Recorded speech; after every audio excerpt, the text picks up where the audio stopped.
7th, 2025. First order on the agenda has the minutes to last meeting. Has everyone had a chance to review those January 10th meeting minutes? Any changes or corrections? I'll make a motion to approve the January meeting minutes. Do I hear a second? I'll second. Any discussion? Hearing none, all in favor say aye. Aye. Aye. Those opposed? Motion carries. Thank you. Aaron? All right, so the first item we have on the agenda today is the William Miller request. So this request specifically was continued from the January 12th, 2025 meeting so that staff could prepare findings consistent with the board's discussion. Per the board's directive, staff did draft findings which have been distributed to the board for review. Staff does feel that the order drafted and presented accurately reflects the opinions and statements of this board and correctly identifies the thoughts on this matter. The matter was closed to the public at the last meeting, so no further oral or written comment will be accepted. Thank you, Aaron. Do I hear a motion to approve the findings for denial? I'll make a motion to approve the findings of denial. A second? I'll second it. Any discussion? Hearing none, all in favor say aye. Aye. Aye. Those opposed? Motion carries.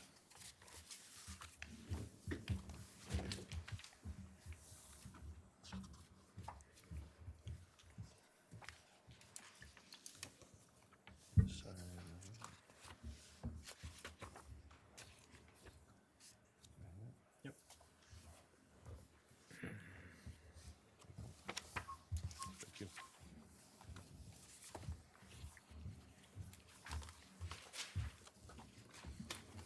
All right, and then is the applicant William Miller here?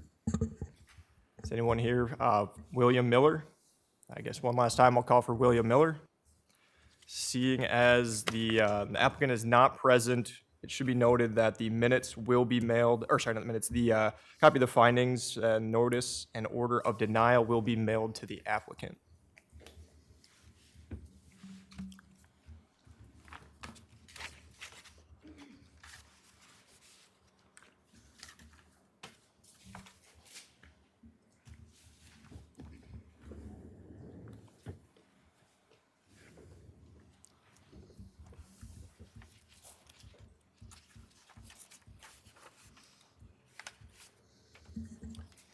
All right, next item on the agenda, we have the Troy and Carla Schoenberg request. Could the applicant or anyone speaking on behalf step forward and state your first and last name?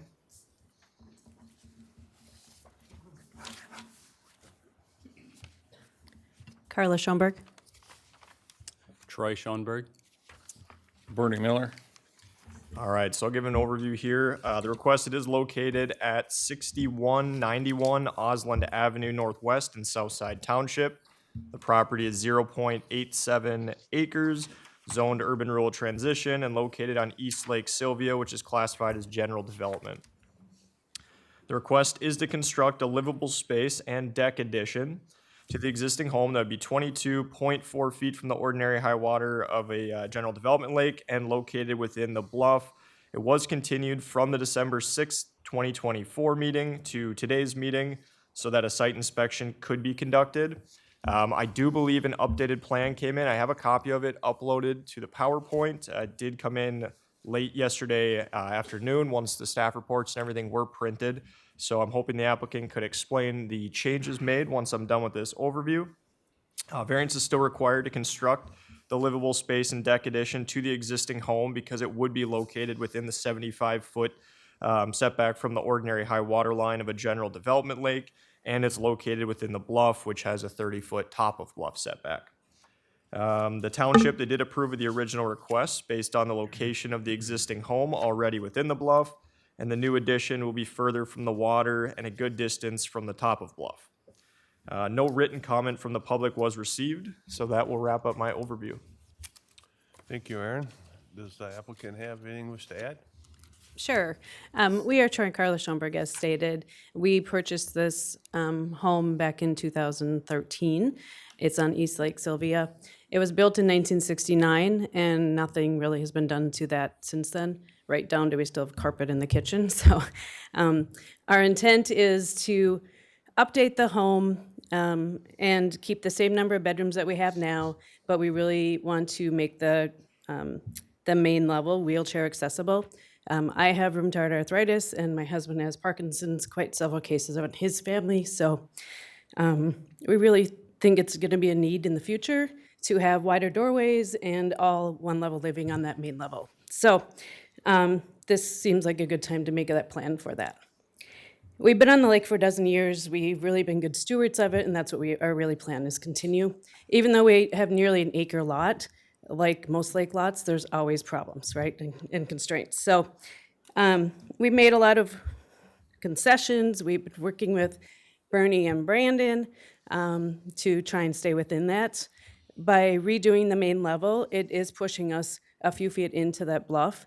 You've all been to our place, and you know it's a long, gradual hill behind us. It then flattens out, and then it's a slope down to the hill, down in the middle of our lawn again. So by making it narrower garage than we have now, is, you know, we're trying to stay out of that bluff. Previously, we had a deck on the front. You've seen pictures, and what we're asking is that, you know, my husband had many conversations with Barry before we took it off, and we're told that we could reconstruct it the exact same size that we had before.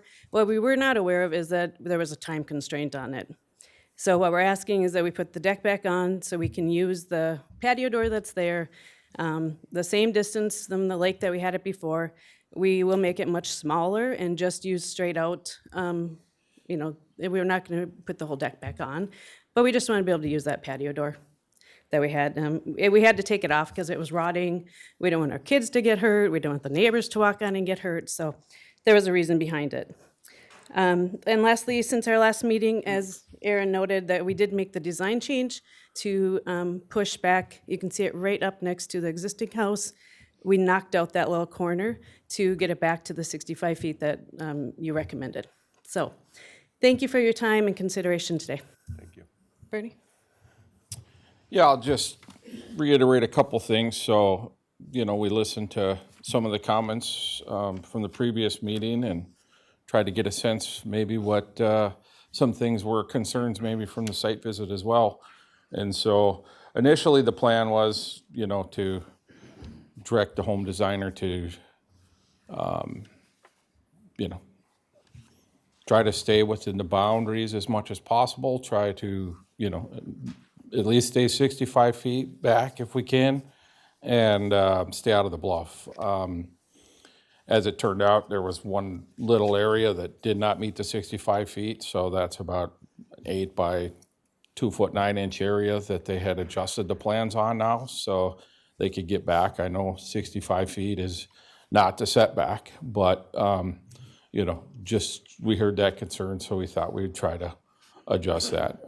We also did work on a concept stormwater management plan, because I think there's some things there. I think seeing the site, you maybe know that there is, you know, once you get down below that hill, it gets pretty gradual. There's not a lot, except for maybe on the southerly side of that house, joining the neighbor's property line.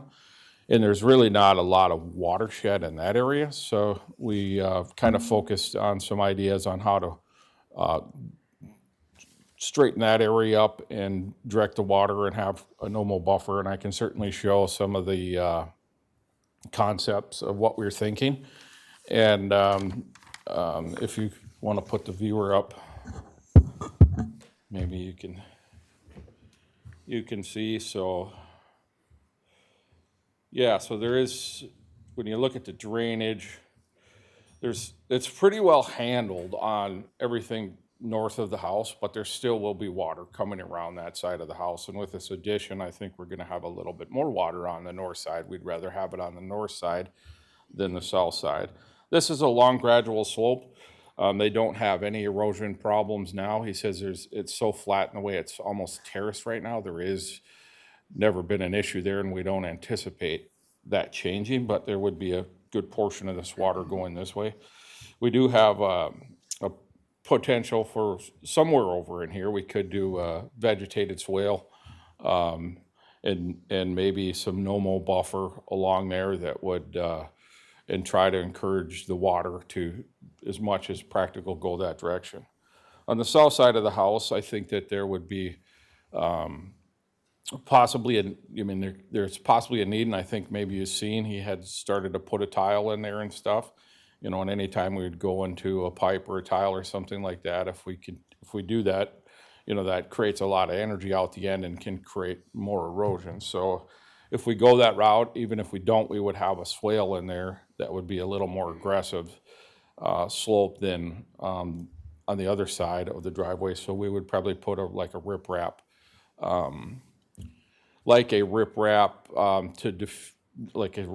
at the end of the tile to diffuse that, and then also have a no-mow buffer the rest of the way towards the lake on that side. There is a little area for a rain garden in here on this side of the driveway. We'd have to work out. Right now, the water comes down the hill and goes across his driveway, so we don't have much opportunity to raise grade for the driveway. Since the garage is existing, we're not adjusting that. So, but there is an opportunity in this area to capture some of that, and maybe that would take some of that sediment out. We might be able to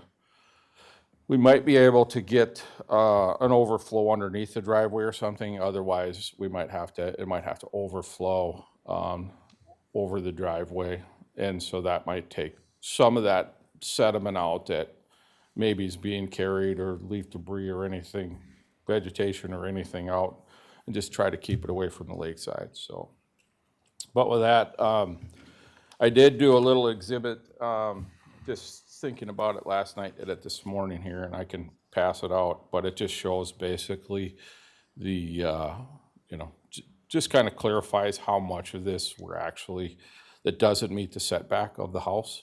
So I can pass that out if that's all right with everyone. Yes, please. Thank you, Bernie. Thank you. Thank you, Bernie.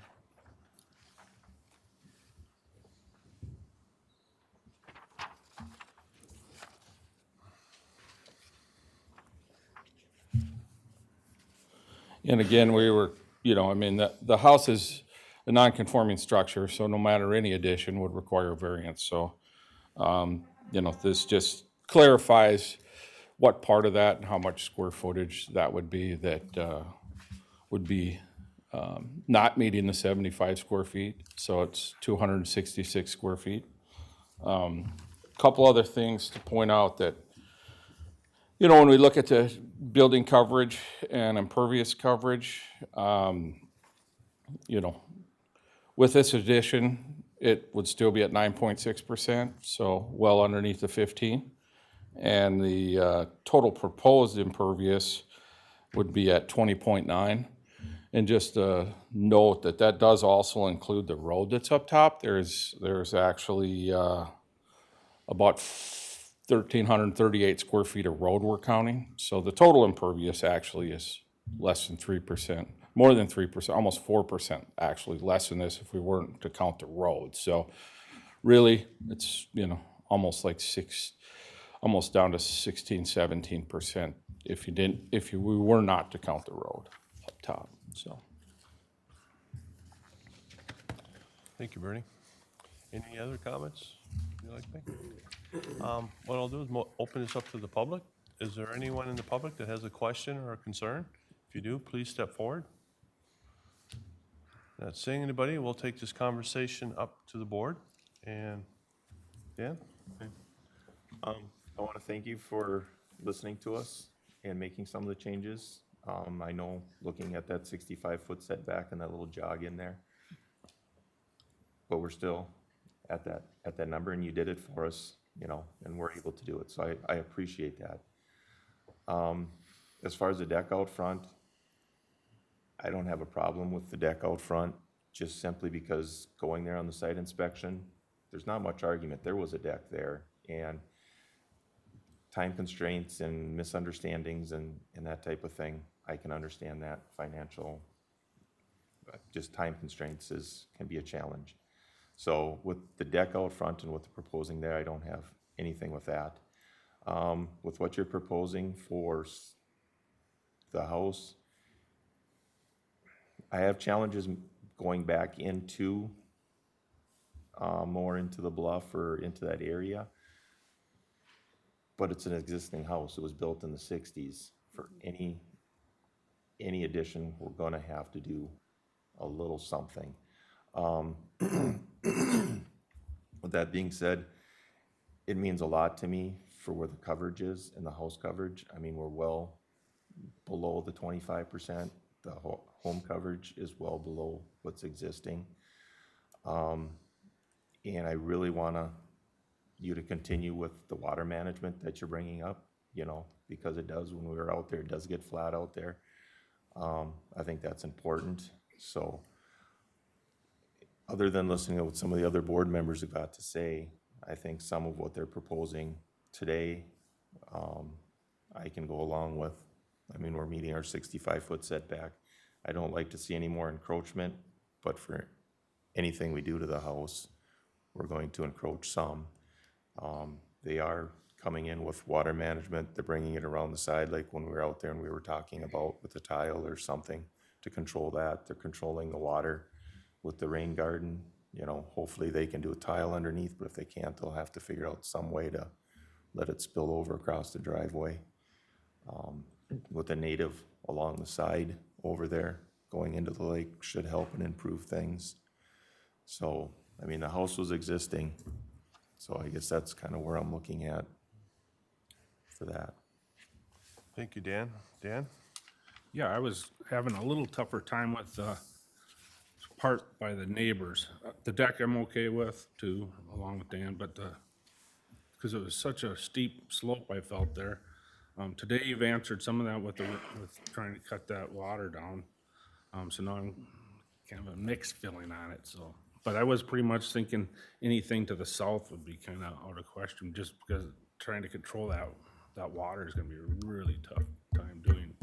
I'd like to see some more examples, and I'd like to hear what the rest of the board had to say on it. But that's my only concern, is that south side just felt like it was too much in the bluff, and seeing how you had it drain tile before, I thought that was actually probably doing worse than not having it, so. We're trying. Yeah, yeah. Thank you, Dan. Russ? It looks good, what you've done, I'm happy with that.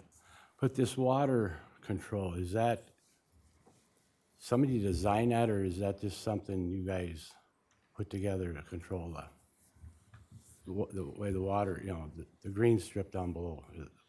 Yeah, so that's a pretty common practice. You know, the native no-mow buffer is sometimes some of the best way to alleviate that. There's not a lot of room for, you know, putting rain gardens or anything else like that. So, I mean, that's something that DNR likes, and that's something we've done numerous times in the past. So this was kind of a concept design, and I know prior to getting a permit, if this was approved, you know, it's often a condition that we have a stormwater management and erosion control plan submitted. A lot of times, you know, that can be reviewed by soil and water can also help with that. Aaron's pretty good at, you know, working through some of that. You know, I think that there's not a lot of necessary requirements in it unless you specify like some no-mow buffer or something like that, or something similar to what we have. But, you know, most of the time it's to have a plan, you know, unless you specify something. So, and I think that, you know, this just shows that they're willing to do things to make this better.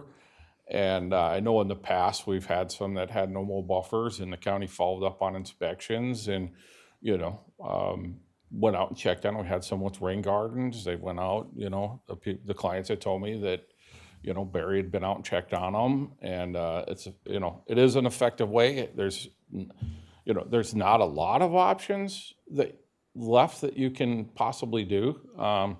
You know, so I think there's a lot of things they could do, and they're definitely willing to do some things to make this, better as needed by what you think. So, I mean, I don't know, that, Yeah, I would say Mr. Miller is correct. I mean, we don't have anything in ordinance that specifies this is what a stormwater management plan is. These are the boxes you have to check. It's kind of up to the board's directive. I mean, there's a lot of different variations in stormwater management between one, directing water to, I mean, all the way as you could say mitigating the water and having it stay completely in one area and infiltrate straight into the groundwater there. So, I mean, once again, is up to the board when it comes down to it. As far as stormwater management goes, I know like rain gardens were mentioned for instance, on this plan. Nothing wrong with a rain garden, as long as they're properly designed. If there is a condition by the board, I would think it's more appropriate to leave it as the stormwater management, and then it's up to the applicant to kind of submit that.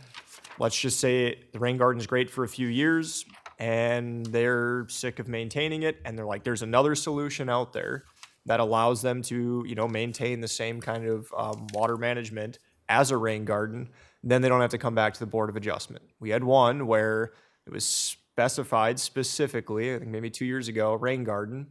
Guy didn't want to do a rain garden anymore.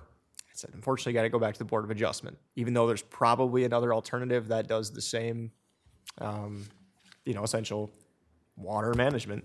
So that's kind of up to you guys, but there is nothing that I have requiring a specific type or amount of water to be controlled.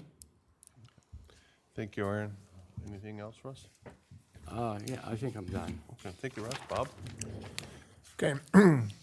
When I was going through my packet, I was kind of just looking at, well, it happened to be this page here that has the building stuff on it. And so you said, you testified today that you're going to leave the number of bedrooms the same? Is it a 5-bedroom home now? Yeah, it is. It is? Yeah, there's one bedroom on the main level, but it's a 1969, so all the doorways are really small, the hallways are really small. So there is one on the main level now, and there is 4 upstairs. So we're going to leave 4 upstairs and still just have 1 on the main level. So it is currently a 5-bedroom. Okay. Yep. Okay, that clears things. Because I was kind of, and then when I was reading through the packet, it says that your square footage, 3 levels, is going to be 3174, but I see that's what the existing home is now, according to the drawing. And so if I put the math together, after your addition, you'd be 4730, is that correct? are you talking about aerial square footage? Because on the plan, the existing house is 1,935 square feet. Oh, yeah, the area schedule, yes. Okay, and the proposed footprint is 1,300 square feet, roughly, bigger. For the, 1,300, yeah, extra, yeah. 3151 or something. Right. I think the staff report notes that existing footprint of the home and garage is 1,935 square feet, with the proposed expansion to consist of the 3 levels and the footprint of the, home/garage. So the footprint being at 3,174, which, like Bernie said, is about 1,300 square feet more. I think it's 1,239. Yeah, and that, we took off about 20 square feet roughly to get this little notch out to get to 65. So it's a little less than that, but yeah. Okay.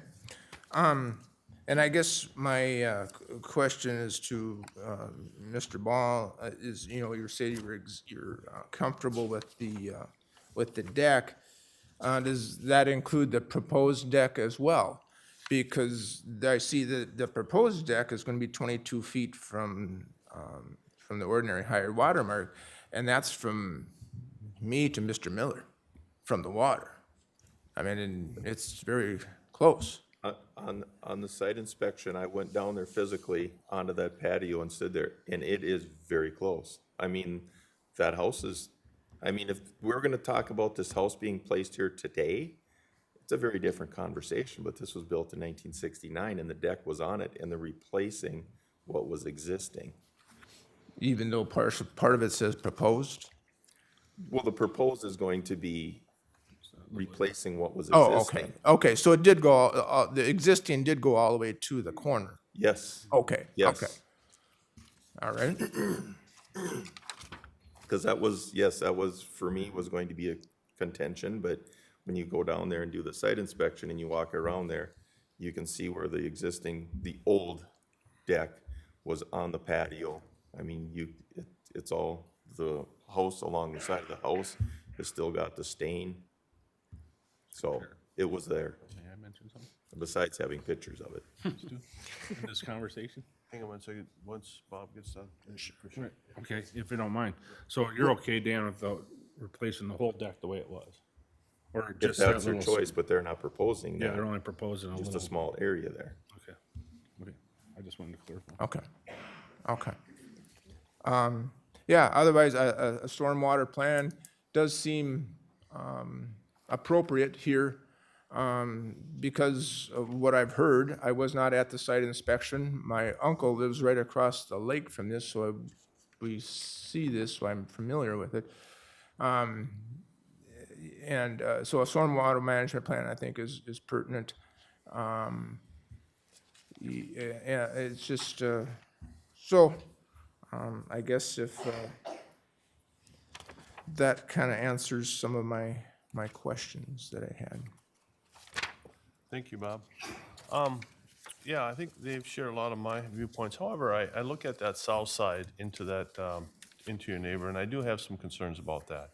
It's very steep that runs lengthwise with that, and also it's steep going down to the lake. And therefore, I think there's a lot of shade, which would make it difficult to establish some sort of vegetation. I'm really worried about the speed and volume of that water. We're increasing the roof side. So I'm fine with everything else, but I'm not comfortable with adding on to that side of the house, just because of those existing conditions. So I would certainly go along with everything else, except for that, was it kind of the southwest side, is that how you describe it? That part, I don't have a problem tapping into the bluff on the backside a little bit. Having seen it, I think it's good, but it's just seeing the severity of that topography is really concerning in every direction. So, and I appreciate, I think you put together a good storm plan to try to address that. But are your thoughts to be all riprap in that area, or can you? Well, so a couple of thoughts on that backside. You guys were there and you saw, and it does slope down from the neighbor and it gets very steep down by the water. Yeah. And to Dan's point, I didn't know that, taking off of the gutters, putting that water, directing it all the way down to the lake edge was a problem. I thought I was doing a good thing with that and not letting it run down that hill.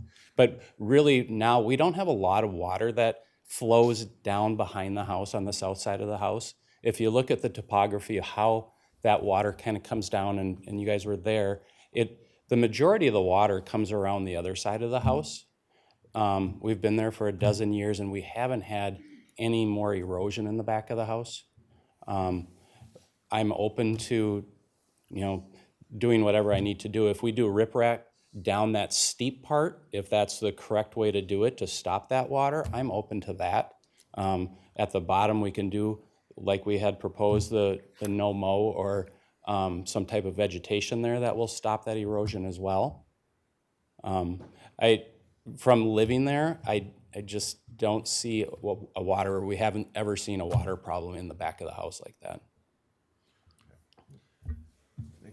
Well, you asked me something, and like Paul said, the erosion was all there because there's no sunlight ever hits it, and I think you're gonna add to it by putting that addition on that side too. So it'd be very interesting how you do that, get the water away. Maybe you could come back further and get a little swale to get everything directed to the other side of the house. Yeah, and that's a very good point. If you remember where there was a trailer parked, a snowmobile trailer, I started doing that by hand, but I could easily put a swale there that would direct the majority of the water and it's actually very little that comes down the hill and goes that way, but I could take all of that with not very much dirt and move it that way very easily, I think. Can I add a few ideas here? So one of the things I had thought about was, when you're talking here, is that, and sometimes gutters, putting gutters, concentrates the water, creates a problem, right? In this case, if we're concerned about the water running off the roof from any addition or anything like that, that is something, if we're going to put any type of drain tile or any type of pipe down there, we could put it in there like he had started to do. That would keep the water off the roof from running onto the ground surface. And then that would, we could actually have some type of like an inlet that would capture the water up top. Maybe it's a riprap kind of inlet up top. And then, there is multiple different ways with irrigation, erosion blankets or other things. It can be hydroseeded. There is some stuff that grows better that's not in the shade. But if that doesn't work, a person, there may be portions of it where a person's going to have to do some riprap like that. But, riprap, I don't think, in itself helps stabilize things and stuff. I don't know that it's great at filtering a lot of stuff other out than maybe some sediment. So that might work on the neighbor side. But I think there's some ways to do it. And I think if you look at the topography here, and I don't know, I can't really point it out, but this far south. Bernie, do you want me to put up the dot cam? I think you have a. Yeah, that may work best here. Let me put out this plan here.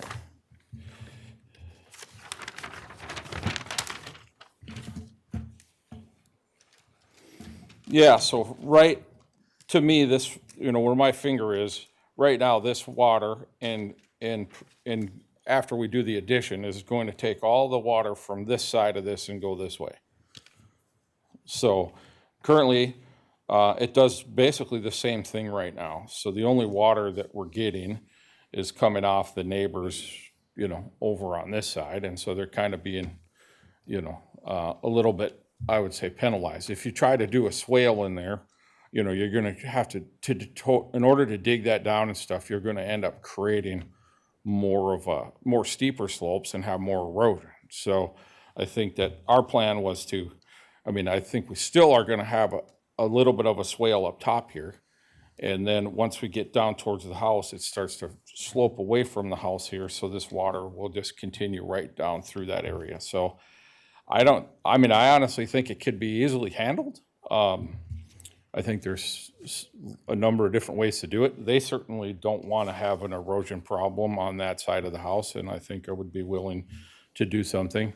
And, I think carefully deciding how and what's going to be potentially guttered, I think could be, we may be able to gutter some stuff on this side and direct that into an inlet somewhere back over here and take it down so that the majority of the water isn't, having an opportunity to bring sediment and stuff with it. Bernie, if you put your finger by that existing shed, I was thinking more further back, a little to the lot line. From there over, kind of trying to get a little swell, even get it more away from there. And then maybe do a rock all the way through in between them. Houses would be Sure. at least not, because it's not gonna grow anything there, like Paul said. Go ahead, Dan. And I understand with what you're saying. For me, I'm looking at it, if you're gonna be doing a swale, now we're starting to dig into the bluff. That too, We're doing everything that we're trying to not do. I guess when I'm looking at it, I wanna see the least amount of disruption in that bluff and altercation. And they're meeting their setback at 15.5 from the property line.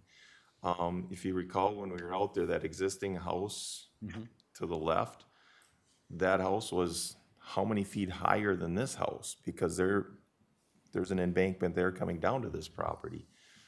And when we were out there, you could see that the water was already running around, what I would say, to the right side of the house coming around. And I believe if you do some type of a tile for the water coming off of there and putting it into, like, we've allowed that before. So they're kind of mitigating that. And when we were there, I couldn't see any large ravines or washouts from water already, because the water's coming down from the neighbor's coming down that big hill, so they've got to control his water too, technically. That's why a rip rock or something. Yeah, or something, but I mean, they're gonna have to control it, or they're gonna have a great big washout anyway. So I think if, before the permit, or they come in with a water management plan of how they're gonna do that, so the county can look at it, and, I mean, we're meeting our setbacks, we're already allowing them, or potentially, I'm not saying we're passing this, but we're already talking about getting into the toe of the bluff a little bit, because of the existing house is there. That's what I'm trying to justify, that southern addition side to myself, that's the only part, like you, everything else is okay with me. Okay. Thank you, Dan, for the comment. With that said, can I hear a motion? I'll make a motion to approve the request to construct a livable space and to replace the deck as shown on the plans, that it won't be any closer than what the original deck was removed from. Off the existing home that was 22.4 feet from the ordinary high water of the general development lake and located within the bluff. Also, stormwater management plan submitted at time of the permit application, site plan noted as Exhibit A, building plans noted as Exhibit B, septic plan noted as Exhibit C. Thank you. Do I hear a second? Second. Second? Any No, discussion? the motion is seconded. I just make a little clarification. So the building plans note Exhibit B with the slight notation that there was a change, if approved, to reduce that stuff, or at least remove the stuff that was within that 65 feet. I think the original building plans, we didn't get a new copy. Did the designer draft a new copy? Yeah, I just brought. Oh, perfect. That's fine. This could be used as, if approved, Exhibit B. Would you guys be willing to put a heavy emphasis on a rip rock or something in there to cover the non-vegetated soils in between the two houses?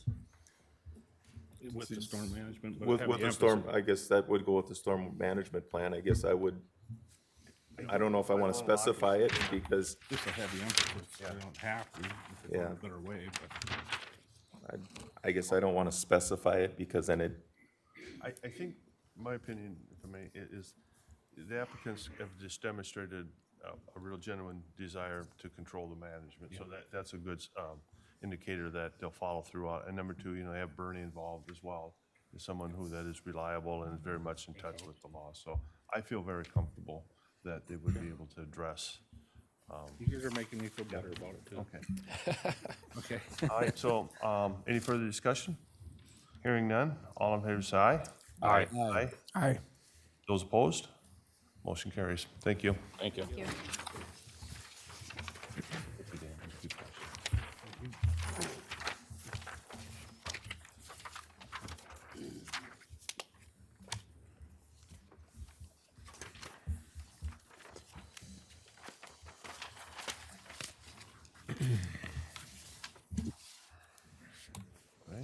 All right, next item on the agenda, we have the Jonathan and Christy Bioc request. Could the applicant or anyone speaking on behalf of this request step forward and state your first and last name? Jonathan Bioc. And Christy Biak. All right, so this property here, the request we have at hand, it's located at 6508 Nevins Avenue Northwest in Southside Township.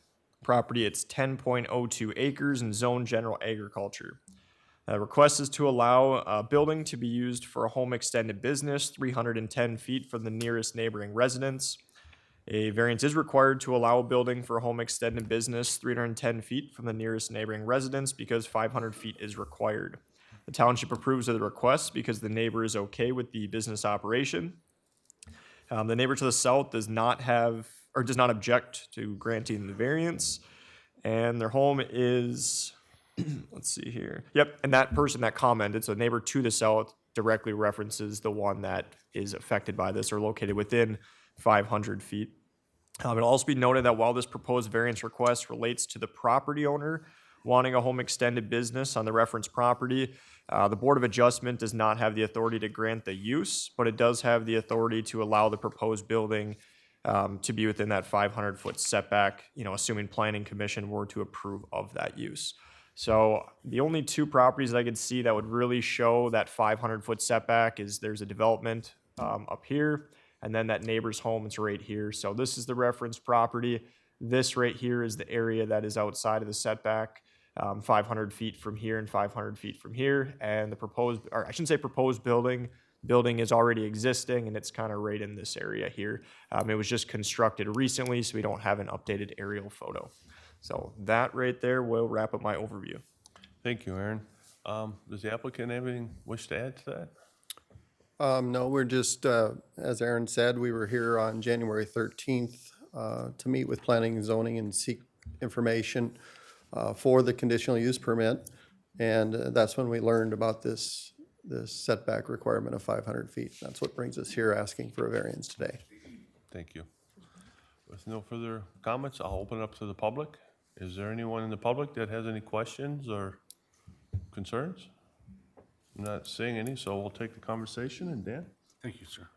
I'm not real concerned about it too much, other than were your neighbors informed that it's reciprocal?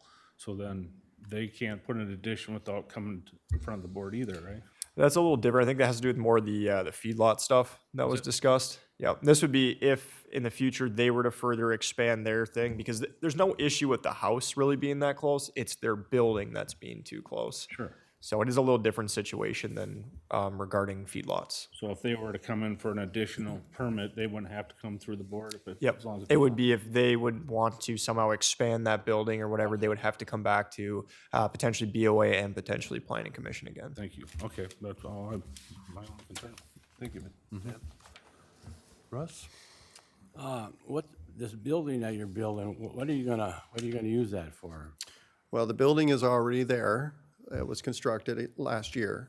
And initially, it was initially built for a storage shed. And so what we're seeking now with the planning and zoning is to get a conditional use permit to run our small business. And the reason is what I read here is your lease let up or whatever. That's correct. Other than that, you're converting it to a commercial kitchen basically for catering, and that's all that building will be used for then. That is correct. I guess you answered my questions, and I have no problem with it. So I should clarify too, the building size and how the limitations are set. So for the home extended business, there's a 2,000 square foot maximum. You guys aren't proposing to use that whole area for that. So the building would still have partial personal use or personal storage. The other portion, if approved, would be, I believe, this area shaded here. That is correct. Yeah, okay. So how much of that building are you gonna convert into a kitchen then? The shaded area of 720 square feet. Okay. All right, thank you. Thank you, Russ. Bob? Well, that headed off my first question was that building be adequate size to meet your needs? Yes, it would. The previous building that we were in for 9 years was approximately the same size. So, yes, we've operated in that small space for quite some time. Okay. Because my original thought was if that building was, too small to meet your needs, then, perhaps moving outside of the setback area would be an option. Yeah, really isn't too small. I mean, kitchen spaces are small to begin with because they're kind of expensive to build with ventilation and so forth. So we don't want a lot of steps in there, and we're the whole business. So it's not like we need a lot of space, So, Okay. I did a little research. I talked to Kelly Handenkamp. She is the city administrator for the city of Annandale. She says that her and is it a Josh or a? correct, yep. That's the city planner for city of Annandale. We had a discussion.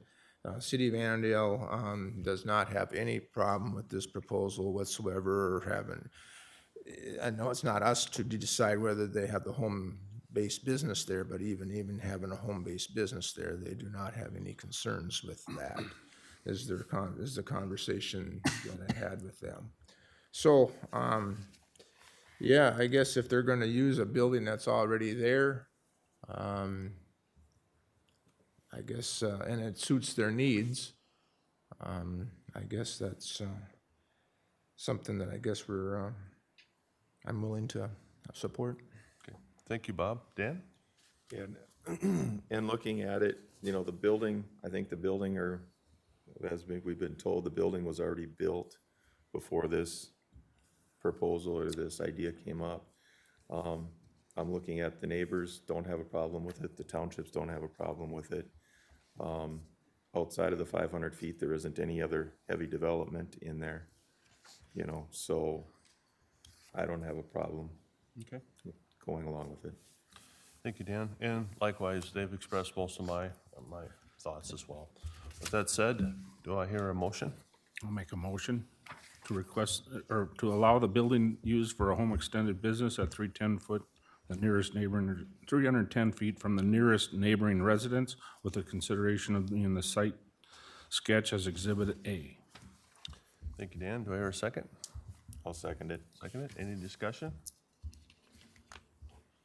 Hearing none. All in favor say aye. Aye. Aye. Those opposed? Motion carries. Thank you. Thank you very much. Thank you.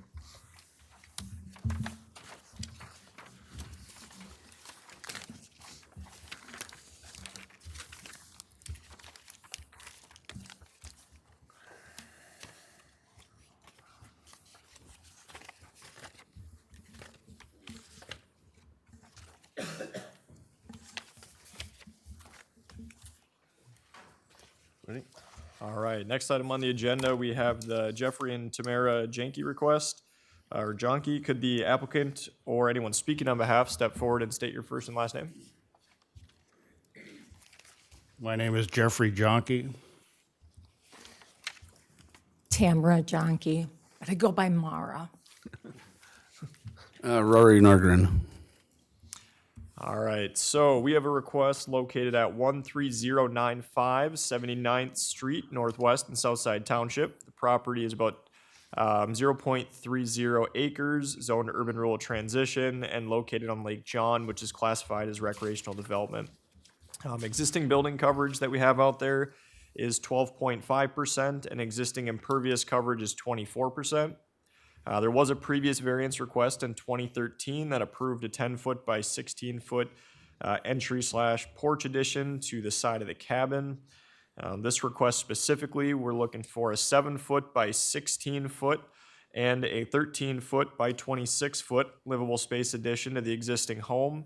The existing home in this survey is indicated at 38.8 feet from the ordinary high water of Lake John and 14.5 feet from the east side yard.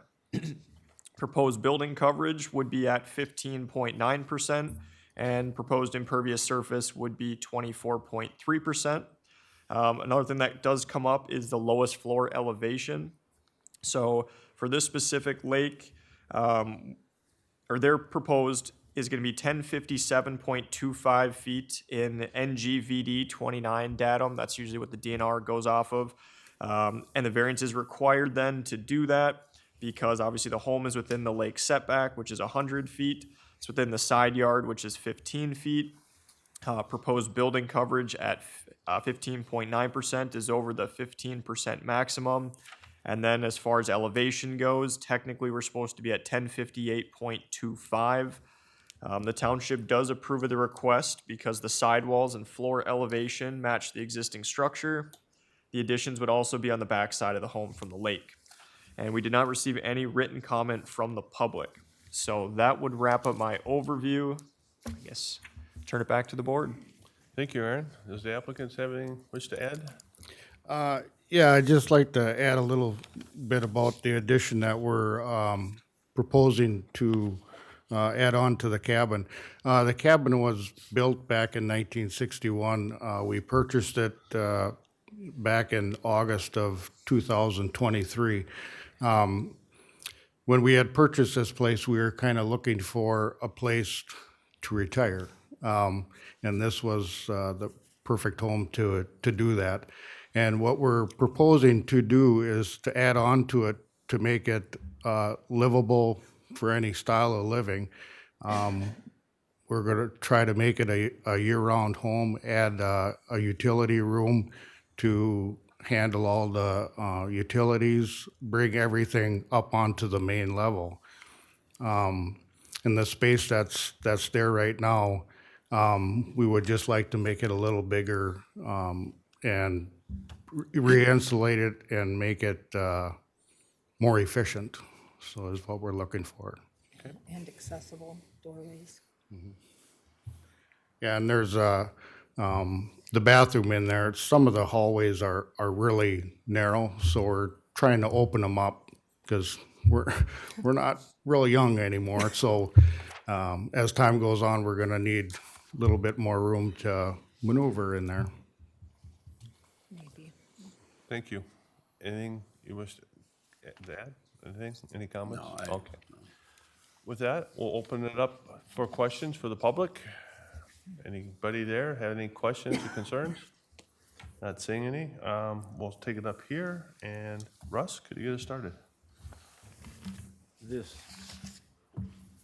lot just doesn't fit that house. I mean, there's a lot of stuff going on here. And you can't get it set back a little bit, get away from the lake a little bit more with something, or, you know, it's We're just doing additions. I mostly mean, we're gonna be on the same. yeah, we're just doing additions. We're not tearing down. We're just doing a small porch addition on the roadside, which is to the north, and then same with the, expanding the bedrooms and living room, 13 feet out from the existing structure. We're not encroaching, and they're getting rid of the pavers out towards the lake to clean that up, to get it, even more, in compliance, which will be around the 24% square foot coverage. And then, yeah, there's other pavers they're getting rid of too, going towards the septic system there, I see. But yeah, we're not encroaching on the lake whatsoever. I guess then I'll pass then. I misunderstood you. Thank you, Russ. Bob? Question. Let's talk about the floor elevation a bit. So this, what is your floor elevation now? It's 15 or 57, it's what, yeah. Okay.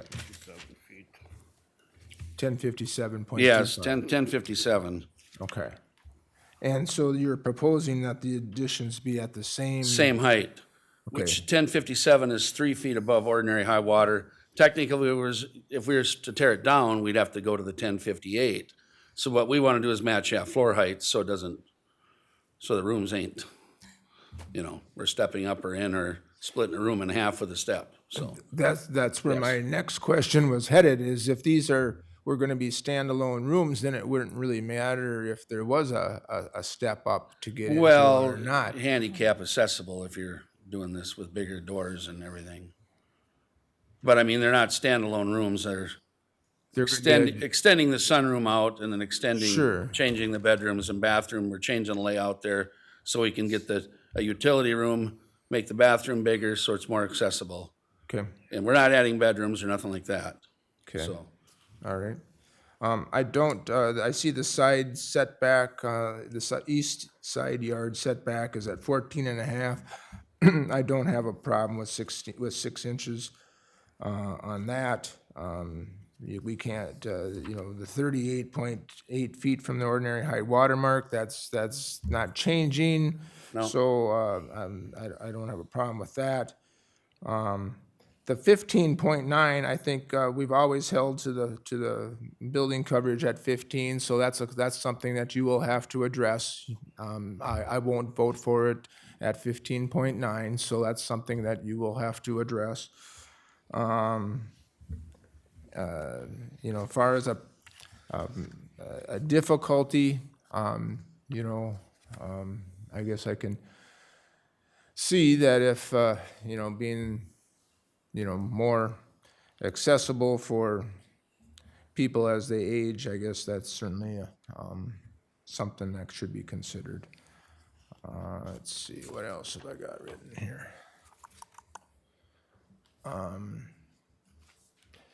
Are you exceeding the 25% impervious? No, by getting rid of we're at 24.3, I believe okay. it says. Yep, that's, Yeah. what I, So we're not getting into that at all. okay, that's good. And I believe it's like 85 square feet is what we're over, is 85 square feet on the point, from the 15%. On the building coverage. Yes.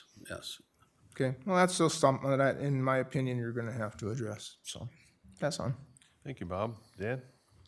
Yeah, looking at it and going through it with the height or from the lake,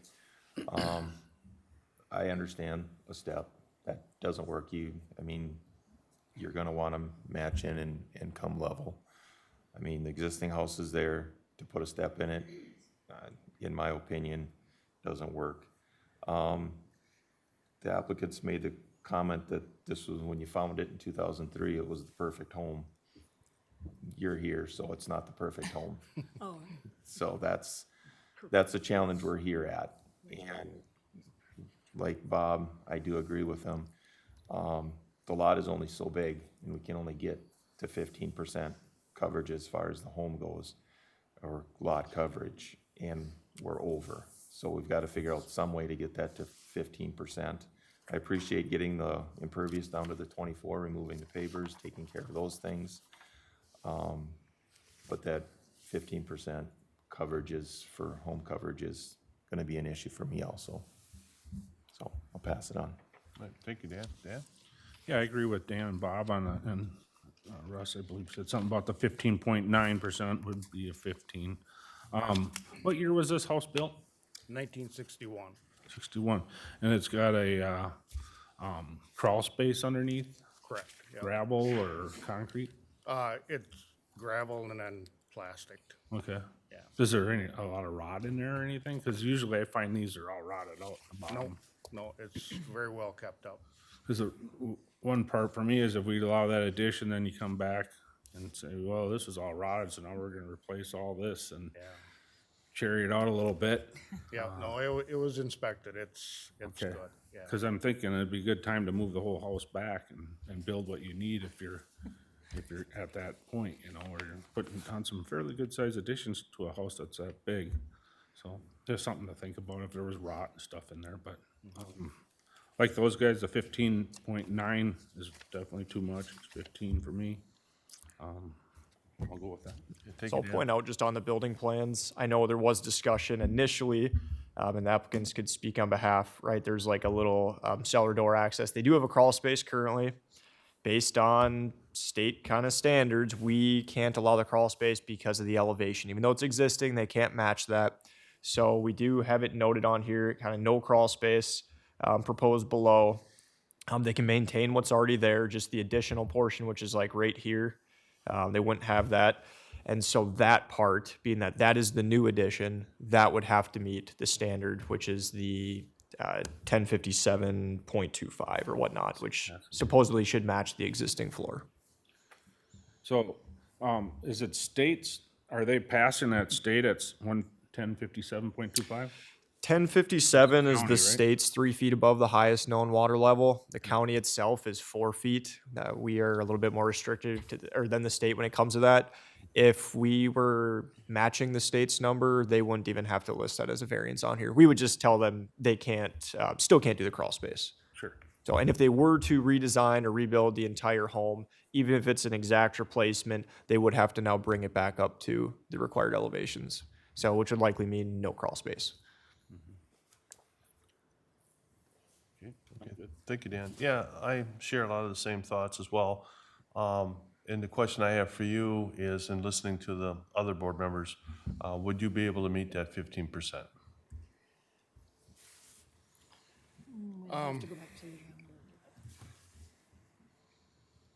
To make the house look uniform, we'd like to keep the addition the way it is, but we could remove the shed, and then we would be under. If the total, 15%. I think the board here wants to make sure that the total building is at 15%, however you. Right, the do shed is 140. so, They need to get rid of about the 85, so. Yeah, or maybe 118, somewhere in that so range. if So you- 1.1. If you could do that, then it's possible they could make a motion that could plan it at 15%, so. I don't have any other thoughts. I'll bring it back to the board here, and if someone has a motion they'd like to put forth.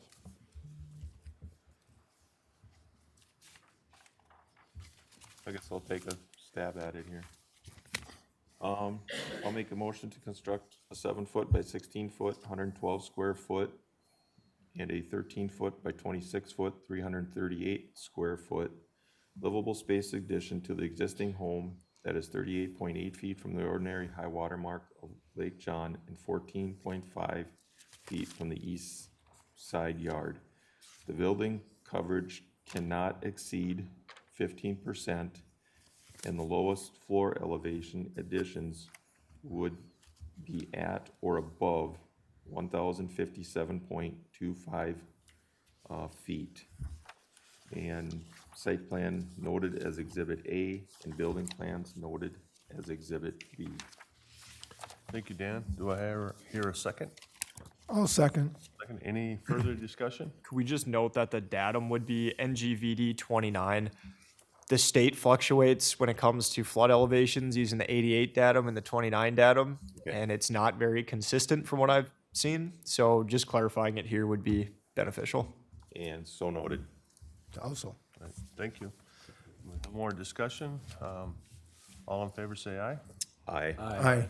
Those opposed? Aye. So noted. Thank you. Motion Thank you for your carries. time Yeah. today. Thank you.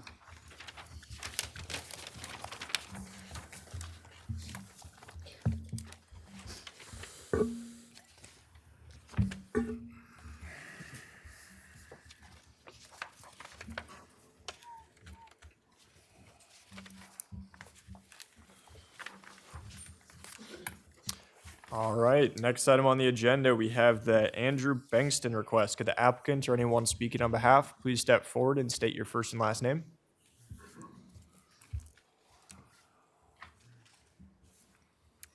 Elise Bankston.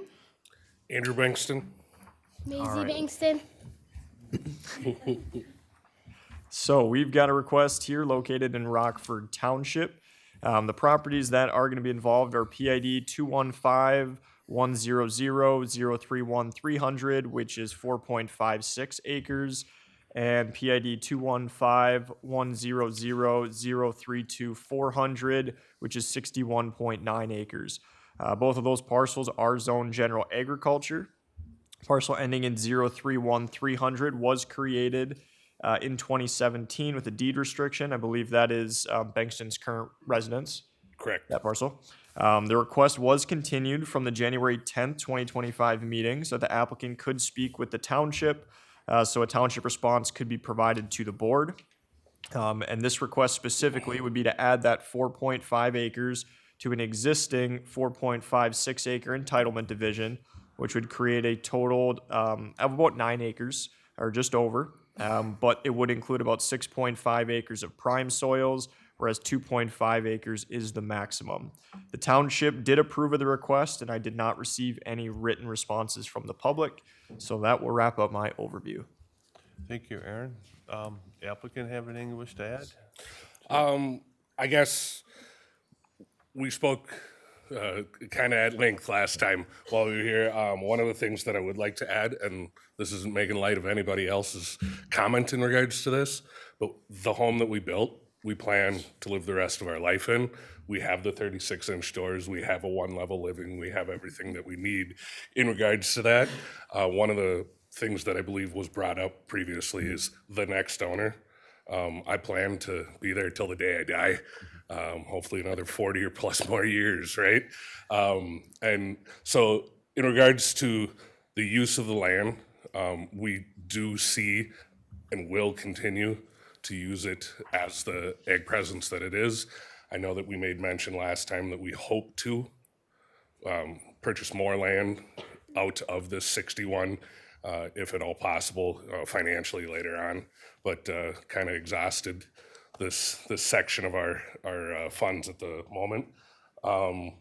We have a young daughter, not a ploy today. She's just She's homesick from school. homesick with us. So we have 2 young daughters.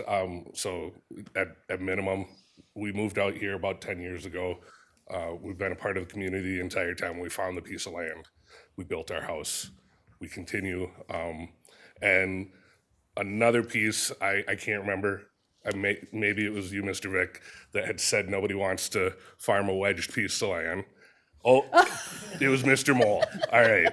So not taking a jab at that, but the water that we spoke about, I'm sure that with the land that you have, you understand that the prime soil that you have, not all of it's truly prime.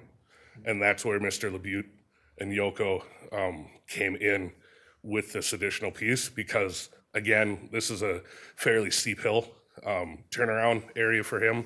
And that was one of the things that he was glad to be done with. We've planted the hay and alfalfa and everything that we are cutting and baling for our own animals at this point. We talked about animal units last time as well. I know that we're not looking to put cattle on this anytime soon unless we get a larger amount of land. But right now, we're currently at 0.69 animal units, so very, very small amount. And with regards to that, it was a half animal unit per acre. I was misunderstanding a previous conversation that I had. I think it's after you get over a certain amount of acres that it changes. But we have up to 2.28. We're looking to expand the amount of animal units that we can get if this is the finalized piece would be 4.53. Again, all of the animals that we are doing, for the most part, are under 150 pounds, so we have to go off of the average weight. So that 4.53 is a considerable amount increase over the 2 that we're currently at. I can't remember if there was anything else that we wanted to cover at that point. I would just reiterate, I think we're a couple of educators, we're in this community, we're invested in this community, we're invested in this land. It is currently ag, and it will remain ag. I think with the water issues that we've mentioned, which is sort of the hardship in this space, that actually what we're planting with the grasses and the alfalfa, it's helping utilize the land, reduce erosion better than when the LeButes are using it for corn. And so it's a shift, but it's not a huge change as far as use. Thank you. With no further comments, I'll open it up to the board. I mean, up to the public. Is there anybody in the public has a question or a concern? Seeing none, we'll take the conversation up to the board here. And Bob, get us started.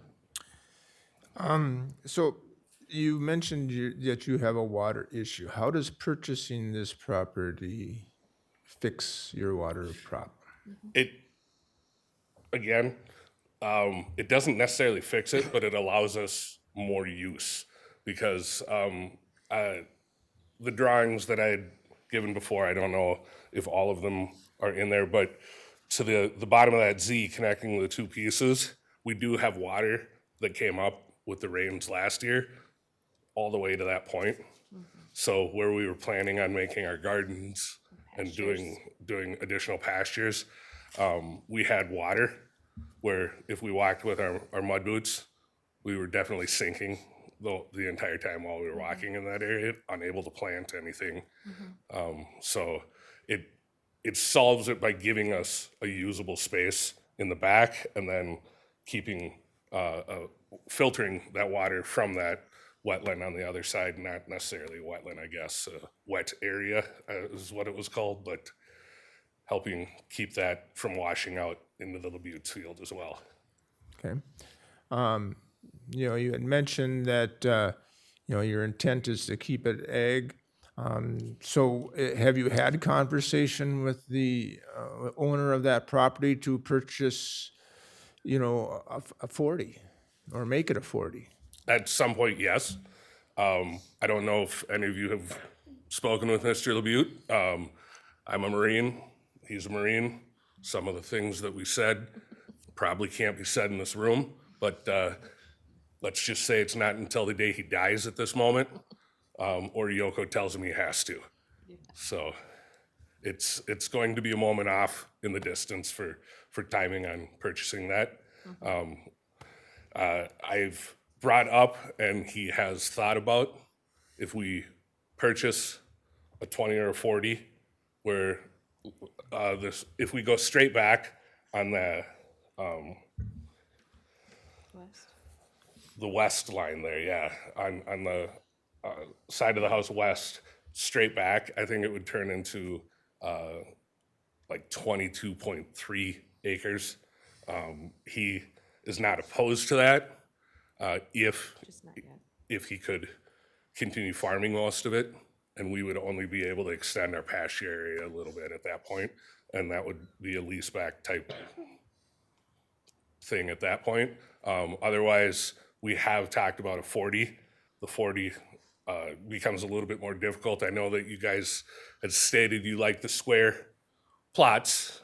This would also create another angled line at that point, where it would go back, I believe, 1,300 feet, and then have to go off at an angle to that corner at the top of the west, northwest spot. So, That's in the future. and that would be also in the future, yes. Okay, because that's, when we talk about ag land, we want to preserve as much as we can. You have we've had this discussion about the prime soils, and if you would purchase the whole piece of property, we wouldn't be having this discussion. And so when you look at the area around you, it's 40s and 80s and bigger, and I think that's something that we need to try to preserve and to continue, just for the character of the locality. When we get closest to town, you see the lots get a lot smaller, and because population density is greater. So I still have a problem with like you said, just because it's not used as prime soil doesn't mean that the prime soil doesn't exist. This is taking something out of ag. We have rules that say that we should try to maintain and preserve farmland. None of us know what the future holds. You plan to live there forever. You never know how long that's going to be, and then we have to consider what the next owner would be. I'm still kind of deciding which way to go with this, and I'll let my other board members speak. Thank you, Dan. Dan? Aaron, could you bring up a topo on it? The applicant talked about hill and that type of thing. Can you bring that up? We had that plan that I think we brought up last time with the wet areas circled. For some reason, it would not scan in at all. Okay. Is that kind of what you're referring to? You wanting to know where those wet Are you areas? talking about? I'm not talking, elevation. I'm talking more about the elevation. Okay. Topography, the elevation, as far as the hill, because the applicant said the farmer, that's kind of where he wants it because of the hill and that type of thing, so. I don't believe that I submitted that, so that I think we would need to look up. Yeah, it'll take We just a gotta- second Okay. here. Go on the county map. Because I guess for me, if we're talking as a steep side hill or, it can be prime soils, but then it gets into that point, it's more challenging to farm if we're dealing with the side hills and that kind of stuff. Because I also am struggling with making this a larger lot, and like Board Member Newman stated, nobody knows the future. And if somebody else comes along and owns this and then all of a sudden wants to split it, rezone it, different things. We're in Rockford Township, we're down in the growth area of the county. Trying to maintain agricultural land is a challenge. So you're about 100 feet? So that basically where our line is running at 1,000, I believe it's a 20-foot drop from about the a 20 top foot. there Yeah, to the edge. Oh, 990, okay. but most of that drop is still gonna be on his property.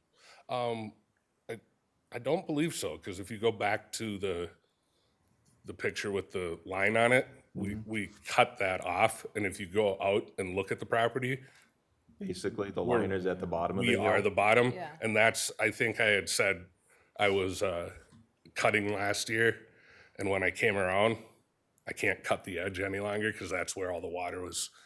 So I have to leave about a 5 to 10 foot area uncut, because I had sank in there. And I can see that if you're extending your back line straight back so many feet, whatever that is, and then where that hill is, then you're gonna get the hill in your property. Or the Yeah, remainder of the correct. 20-foot hill. Yep. Because I'm trying to come up with some type of a practical difficulty to be splitting off a portion of this field, you know, as far as an agricultural person thinks. And if you're looking at a 20-foot incline over that amount of area, by planting it into grasses and taking it out of production is probably a positive. But at the same point, we're taking it out of production. So I too am struggling with this because that's the only practical difficulty I can find here for splitting it off, would be the topography of the land and the hill. So, Thank you, Dan. Dan? I got kind of a question for Aaron. I can't remember. How much prime soils are in the new addition part? The new addition part here, let's see here.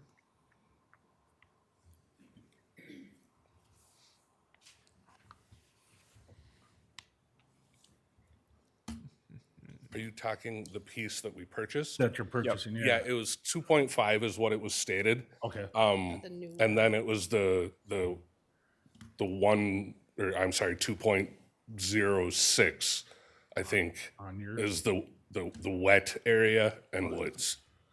So it's equal to the 4.56. Okay, so total on the part you own already and with the proposed, you're sitting at about 4 of prime?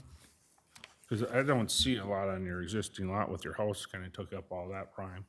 So we're looking at 2.5 on the addition side.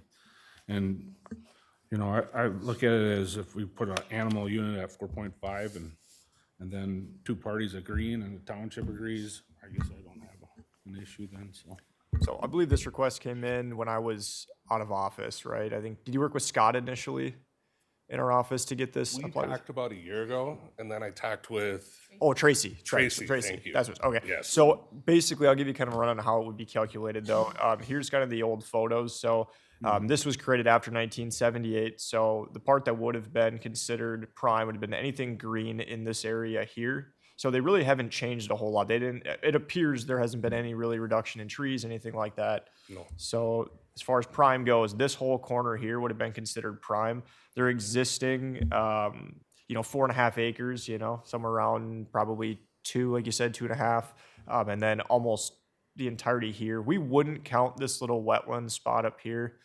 It's kind of hard to see through this cross hatching, and this small sliver here, but a majority of what they're adding of this 4.5 acres is considered prime. I'm not saying on the ground, there's a soil scientist and he says something differently. Our office has to go off the best information we have, and this is it. So, Okay, well, I put the township okay in it and weighs heavy on my decision, so. Thank you, Dan. Yep, thank you. Russ? Yeah, the problem I have here is that triangle. I think you should keep the piece straight.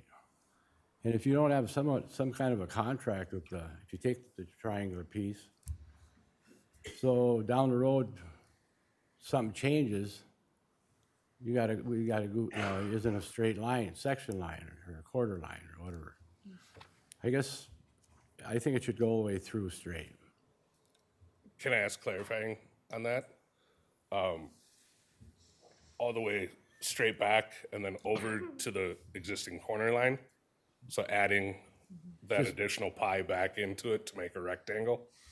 It would be from the the start of yours all the way to the top of that. Was that a 40? Is that piece a 40? It's 61 remain. Okay, 60.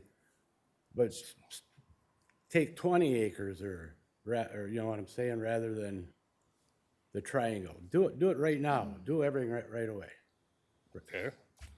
Are you referring to kind of what's sketched up here on your screen? Okay, you see that green line there?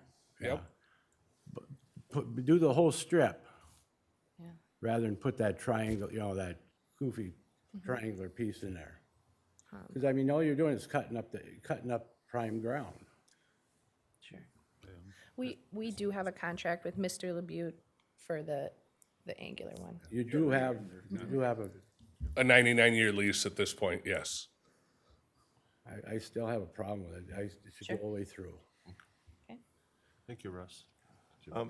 Just for clarification, Aaron, if they were to do what Russ is proposing, they would be here also, wouldn't they? I mean, so we're gonna have the same conversation. So you go with the angle, or you go all the way back. We're still gonna have to have the same conversation because this is going to get split off into somebody else's ownership. And once somebody else owns it, they can do whatever they want with it. They can come in 3 months and say, okay, we're gonna build a road along the side and we wanna rezone and build 3 houses back there. You know, so we have to be careful what we're doing here too, and adding more property in that. I mean, they're asking for what they're asking with the angle. I'm personally, I'm still with what Mr. Vick brought up. You look at the swamp or the lowland there, a small piece already there that isn't necessarily considered prime. And then if you were to take that strip from the bottom of that hill of a 20-foot drop in a field, and you take that out of prime, I don't know that we're here. Because then we're probably down to about 2.4 acres. And as agricultural people, we all know a 20-foot hill is kind of a bummer to be farming up and down and maintaining erosion and all of that. We do it all the time. But you could kind of consider that not being prime soil. So if you take that out, do we still have in excess of 2.5? So either way, no matter what we're gonna do, we're gonna be having this conversation of prime soil because of this field. Thank you, Dan. My thoughts are, township approves. It's a modest request. I'm not a big fan of the angle, but the angle does solve a problem, and it does preserve more of that farmland. So I think I can go along with the plan being as it's proposed. With that said, do I hear a motion? I'll make a motion to approve the 4.5 acres on existing and a 4.56 acre entitlement division to create 9.06 acre entitlement division with approximately 6.5 total acres of prime soil. Considerations are subject to survey, revised deed restriction and administrative order of sign prior to transfer, and concept plan noted Exhibit A, and a limit of animal units to 4.5. Do I hear a second? I'll second it. Second it? Any discussion? Oh, give me 1 second regarding those animal unit portion here. Because they're already limited to a half animal unit per acre. I think that would be the best way to leave it. Just leave it like that? versus specifying a specific number. Yes. I'll adjust my motion to that. Okay. I do have the worksheet if you want to see it. No, Yeah, I think if we just left it at a half animal unit per acre.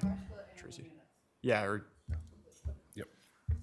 We have discussion? Go ahead. Yeah, I got a question. So I understand that you put the triangular piece in there, and and later on, when you wanna buy the whole piece, or you're gonna have to come back here again then? Okay, I got, Whether it's 40 or the 61, right? Okay. Or do we? If you even bought the have- 60, well, what is currently about 61 acres now, it would be a separate parcel from your, whatever you're scratching 4 acres off of that. So Okay. you could just buy it. It's separately saleable. And if you want to combine it back into all one property, that's fine. But like they did state, if you wanted to just run that westerly line of your parcel all the way to that north quarter line up top, that would require Board of Adjustment as well, just because we're not following quarter lines. And then both that piece and the neighbors, neither of them also would equal 40 acres, so. Okay. Bob's? Do we want that, both pieces to be combined under one PID number? I think yeah. Yes, I think you would. One Well, PUD. the problem with that is it runs into mortgages and that. I mean, if it can be, great, but sometimes your mortgages don't allow that. But if possible, Sure. it's best. Sorry. Yep. So a previous life of mine, I was a mortgage underwriter for about 14 years. So adding a portion to a PID is no issue. It's removing a portion from a PID. Notwithstanding anything, I just know that at the county, it would be adding value to the mortgage. They don't care at that point because it benefits them rather than not. I think that tax, You could just say recorders combined form if possible. We'd recommend it. It's easier for everybody to have one tax ID rather than two floating around. We're gonna have documents on our end either way that kind of clarify it for our purpose, but it doesn't hurt to get that noted in the document, even if you're planning on doing it anyways. Sure. Is that something where you would want a note from my mortgage company then? Typically, our office would sign off on it, and you'd work with Okay. the recorder's office as well. Okay. would you adjust that motion for me? And then I'll move it. So adjusted to, if possible, to combine your. So you would tax like a rate. condition pretty much stating and have it recorder's combined form signed if possible. So moved. All right. With no more discussion, all in favor say aye. Aye. Aye. Aye. Those opposed? Motion carries. Thank you. Thank you. Thank you.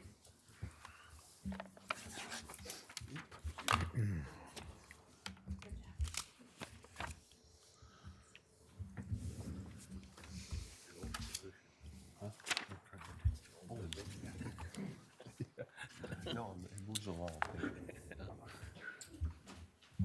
Doing a bad job, but. I'm good. All right. Next item on the agenda, we have the Robert and Brenda Oberlander request. Could the applicant or anyone speaking on behalf please step forward and state your first and last name? Good morning. My name is Brenda Oberlander. Robert Oberlander? All right, I'm gonna give you a review here quick. So this request we have, it is located at 2297 Hamlin Avenue, Southeast in Rockford Township. The property is 1.86 acres and zoned suburban residential. The request is to allow an after-the-fact unpermitted 8 by 39.5, which is about 316 square foot addition onto an existing permitted building. So the unpermitted addition with the overhang, the applicants are proposing to keep it at 0 feet from the south property line.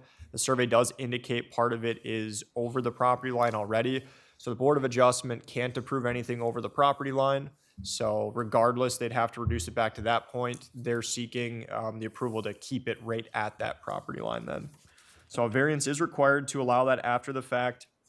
About 8 by 39.5 foot addition, which includes the overhang onto the existing building at that 0 foot mark because 10 feet is technically required.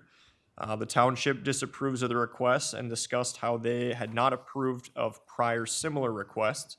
We did have a few neighbor comments. A neighbor commented they do not support the request as there was concerns with water drainage, use, setbacks, etc. Another neighbor commented they want the rules to be followed and that not knowing the law is not an excuse to allow people to break it.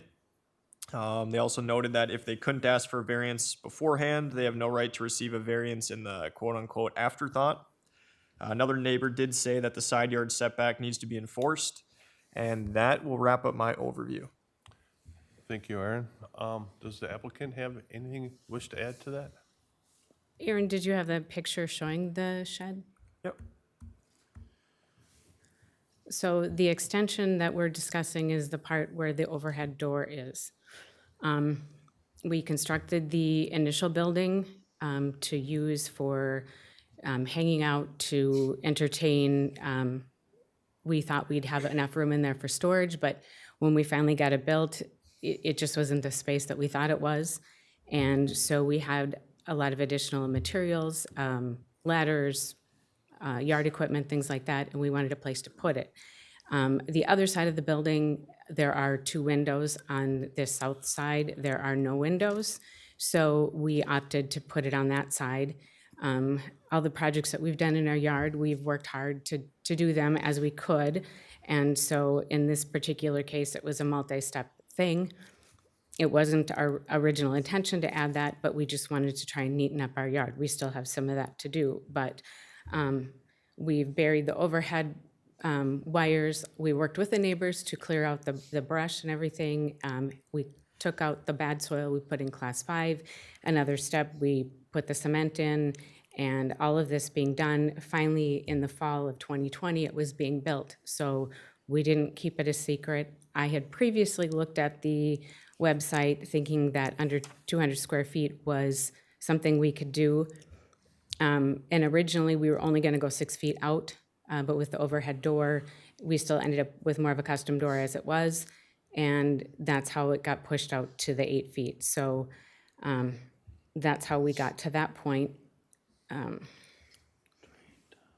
And we originally, when we pulled the permit, because of the topography in our land, and the reason we built on that side of the house in the first place is due to the septic and not much room on the other side of the line. And since we were looking at it as a gathering space and we might be carrying food from the house and stuff, we didn't want to go away in the backyard.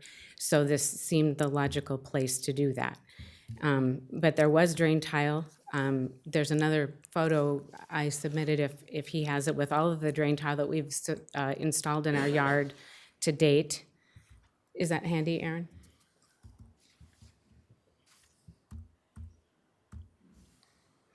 So on the one with all the green lines, are over the years, we've been there for 31 years, all of the drain tile that we've installed, because of the heavy soil and the retainage of the water when we get a heavy snow or heavy rain, trying to keep our yard so we can not get stuck with our lawnmower, so we can walk out without squishing our feet. And they did tell us we should put it on the backside. Well, we did do that, but the person that removed the bad soil and put the class 5 in thought now with the class 5 we wouldn't need the drain tile. Well, we got the excessive snow in the 22-23 season, and then this last spring we had an abundance of rain, and so it became clear that we needed to do something. And so even before it came to my attention that we were over the property line, we had made plans, which is the other drawing, to go behind the shed and pull the water. At this point, we would not go behind the shed because the neighbor doesn't want us to, and I understand that. So we would still put some like basins in and pull the water through to the drain tile that goes to the ditch in the road. I might add, when we moved in, we did not have a survey done. I don't know, it wasn't necessary back then or whatever. We were told about the fence post that was here, there, and the next place. And the one by the road, we believe the surveyor told us could have been removed when they did utility work.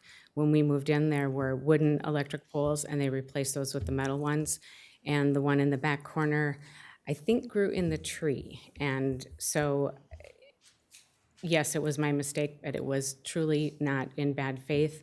I totally understand that they wouldn't want our stuff on their property, and we would like to accommodate that. But being that the shed is between the trees and that little bit of space really isn't going to be usable for anything, we originally had planned to put storage. There's a header board that got installed when it was inspected there, intending to put a roof line. So I guess it was one of those things that I, again, didn't know. So asking me to call the IRS on your behalf, I'm happy to help. This I didn't. I've even learned a lot sitting here today. So I've admitted my fault, but we're just asking for mercy that you would allow us to bring the wall in and keep our enclosed storage, because with all the trees on the line and the elements, if you wanted to store stuff there, without having a roof line there, everything would get full of pine needles and leaves and all the elements, and it wouldn't be very good storage. And, if we were to have to take it down, we would still put the fence up, and then we'd have to be dealing with tarps to try and keep the stuff out of the way. So our whole goal at the end of the day is to be in compliance, to at least have it on our property, even if we were allowed the variance to not have the setback. There is no easement along that south side of our property. And we've done our due diligence to work with the water runoff. We would continue to do that, whatever it took. And things have opened up between our properties because trees have been taken down and different things have happened. The previous neighbors had horses, they had buildings there, they were taken down, and it just did open it up. And we took out, like I said, the scrub trees and that sort of thing. And over the years, I'm not sure if it was the exact topography of the land or not, but they did store their manure there, and it probably decomposed, and it probably made a little bit of a hill. So is it stopping there a little bit? Yeah. Are we prepared to deal with that? Of course. But even with the drain tile we have installed, I can show you pictures where there's standing water in our yard, even in the flat spots in the front yard. It just is that wet and that heavy of soil.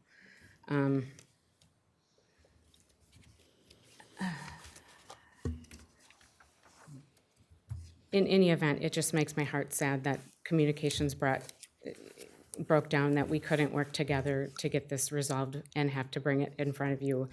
But when it was originally found, Clint did say that he would be okay as long as it was just used for storage. And while I did check out the drainage and the fencing to redirect our traffic, so to speak, and provide the privacy and that sort of thing, as a neighborly gesture, I offered to help take care of some trees that needed to be done yet and that sort of thing. They chose not to do that, and that's fine. But we did work on that. And we even had conversation the beginning of September where I showed him the plans that we had to do these things. And I haven't taken it lightly. We've continued on. Okay, So, thank you. Just for clarification for the board, now, sometimes on photos it is hard to tell when someone's got like a lath with flagging on there. Is that a utility marker? Was that your surveyor that indicated that's the property line? that's a survey. Okay, gotcha. I'll, no further comment. I'll open this up to the public. If you could have a seat right to the side there, and the gentleman, if you wouldn't mind stepping up and stating your name, please.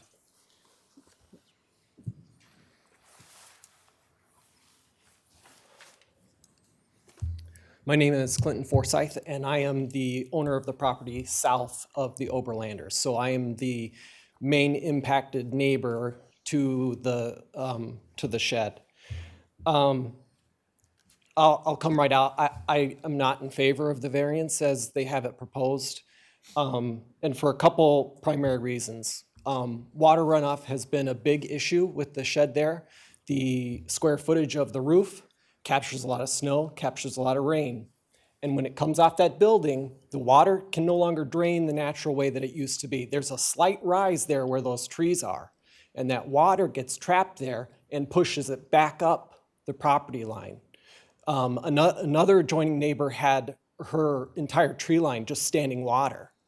So, it's gonna cause problems not only with trees that are they're red pine, they're maple, they're spruce. They don't want standing water there, and it's going to cause more erosion. The drop off between their concrete pad and where the soil is already dropped about 1.5 inches. Also, the other thing is reasonable use of the shed. When she said that when they built it, they said it was going to be used for storage. For much of the time since the building was built in 2020, it has been used as a residence for their adult son. Now, I'm told that he finally moved out this past January, because I've been quite vocal about my displeasure about having somebody virtually living in my backyard. It impacts us, as you can see with the layout of the buildings there. that back corner is a high traffic area for us. That's really kind of our private backyard space. It's where we do a lot of gardening. And like Brenda said, we've taken down old junk buildings, which has kind of opened it back up.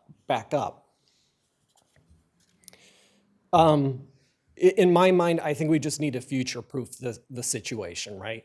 You know, I don't plan on moving, but at some point in time, you know, there's going to be changes in ownership of the properties, right? Having a shed sited there could deter, you know, future buyers because they don't want to inherit a problem. I don't know what it's going to do to the trees that are situated there. It could cause more cost on me to have to take down dead and dying trees. And then if other people buy their property and they see that it's a residential space, well, who else is going to start living in there, right? I just want it 10 feet space like everybody else is given in the county and like we should have had to begin with.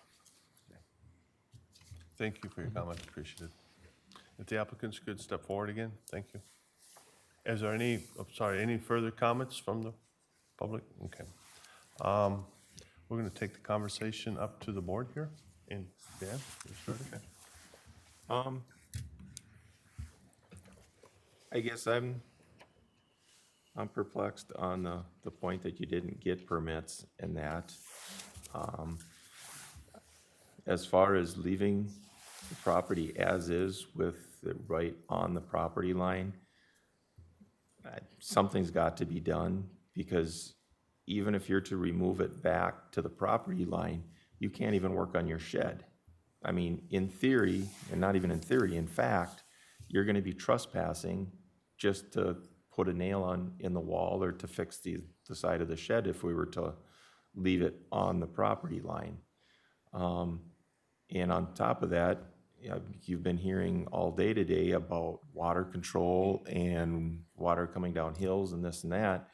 You have a whole shed roof and all of your water, if you were to bring it to the property line, will go on the neighbor. And that's been one thing in the past experience up here we've always been concerned about is water and where's it going. So we have to get at least our setback.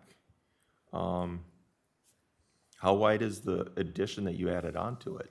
It's 8 feet. So So you were already too close with the building you had. Right, we would even offer to cut it back, the 2 feet, the cement is there, we could put gutters on to draw the water around, so that's not an issue. But how do you get the gutters on without going onto your neighbor's property? well, if we have that 2 feet, we can, it's not gonna be a lot of room, but you can stick a ladder up there and get that on. For me, I guess, hear what the rest of the board has to say, but I've always been, for other area thing- to be able to work in between, to be able to drive between, to get lawnmowers in between, to be able to fix your roof, control your water. We don't have that. Thank you, Dan. Dan? Yeah, I concur with Dan. I think that, sitting here, I always take the neighbor's side first. I look at that and I go, he's gonna cause them problems and I do not wanna be any part of that. So that's heavily, and then I see the township disapproves it. That's even heavier. I don't think you did it in bad faith, so I don't have any judgment against you, but I think it's definitely remove the whole building. If you're gonna move it a foot or two, no sense just not moving the whole thing. You don't have any access to the back of your yard with that too.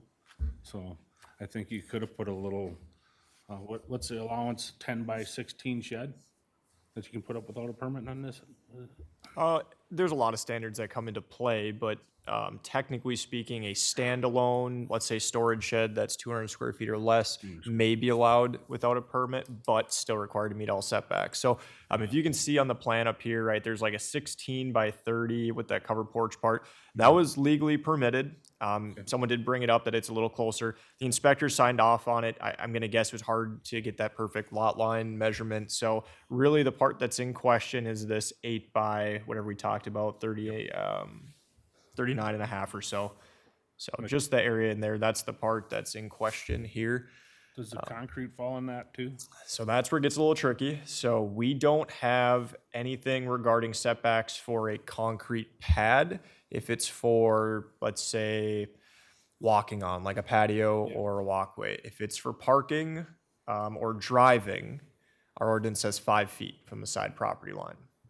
So with that said, it just depends on what it's used for, whether or not it needs a setback. On the other hand, technically, we have some stuff in the ordinance about, water and keeping it pretty much on your own property. But sometimes, based on, everyone knows development happens, water's changing constantly. And so sometimes that becomes more of a civil issue. So I think hearing all the drainage issues and stuff, I'd like to see the concrete move back to 5 feet and the building removed totally. So I'm all here with the rest of the words. Thank you, Dan. Russ? I think the building should be moved and take some of that concrete out, like Vic says. That's where, and the township said no, so I'm gonna have to vote no, I think. Right. Thank you, Russ. Bob? Yeah, I guess I agree with them. There's been many a property owner that thought that the fence line was the property line that once they got something surveyed, they found out that for whatever reason, in the past, the fence line, got shared or moved, or sometimes when they used a tighten fence, they would just push it out a little bit more to get the wire tight. And so what seemed like property as a property line probably wasn't. However, we know different now. We have the neighbors to consider. I think the lean-to never would, if we came to this board to build it in the first place, I really doubt that we would have gave you a permit to go right up to the property line with that. So I think the lean-to is going to have to go. Thank you, Bob. And my thought is this, we have a building that doesn't belong there. I think the practical solution is to take down the existing shed that's 8 feet. That 8 feet would give you enough room to be able to maintain the other building. While it's not at 10 feet, it's just a couple feet away. We have given variance requests for 8 feet setbacks in the past. And the common sense solution is to remove that shed and then to remove the cement pad that was under that part. And I could live with that. That would be my recommendation. Tearing down the whole entire building, I don't think it's necessary. I mean, we have 8-foot setbacks elsewhere in this county, and we've approved. So I want to point out, our office doesn't have an issue with the existing 16 by whatever it was, 39 and a half. That was permitted in 2017. The inspectors went out there and verified it. So nothing would happen with that. Our office doesn't have an issue with it. It was sometime after that, right? The unpermitted addition to that building is what's in question here. So just to make that clear. Yeah, thank you. With that said, do I hear a motion? I'll make a motion to close public hearing and to direct staff to draft findings for denial. If you're going to make us remove that, would we be able to put the request in to add on then, so we do have adequate storage at the 8-foot mark? That would be a different, when you can step in, Aaron, that's a whole nother process. Yeah, that'd be a different request. This is just tied directly to that portion that's inside of that setback. When we talked to Barry when you were out, he thought that if we had a Plan B, that would be an appropriate time to bring it up, so that's why we have. I guess he didn't mention anything to me. So I guess I'm not sure on that one, but I don't know even what the plan was. I know we're kind of mid-motion too right now. Yeah, we have a motion on the floor. Do I hear a second? I'll second. Any discussion? Yeah, are we talking about 5 feet of because the concrete runs a lot further back. Are we take that back 5 feet too from the lot line? So, but if we are able to put that up to the property line, if we cut it back so that we can walk around there, I mean, we did put the class 5 underneath of it and everything, which should have helped with the drainage. and we would still do the drain tile and everything. I'm just seeing, or reading through all that, I just seen where there's a lot of junk stored there, for different lack of a term, and Well, water issues, so I'm thinking 5 Once feet ma- would give us drainage out of there. So that's what I wanted to mention, if that's in there. I guess my motion is for staff to draft findings for denial. The request is to allow an after-the-fact unpermitted 8-foot by 39.5-foot, 316 square foot addition onto an existing permitted building. So that's what they're asking for, and I made a motion for denial. Okay. Can I jump in now? Or, I'm sorry, I'll let you guys second it if you're going to. Yeah. So we have, Bob did.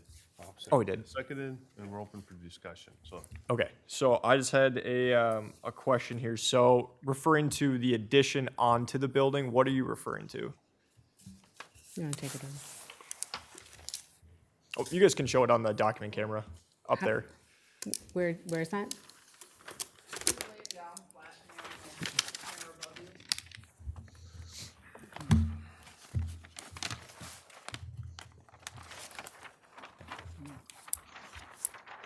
Got it.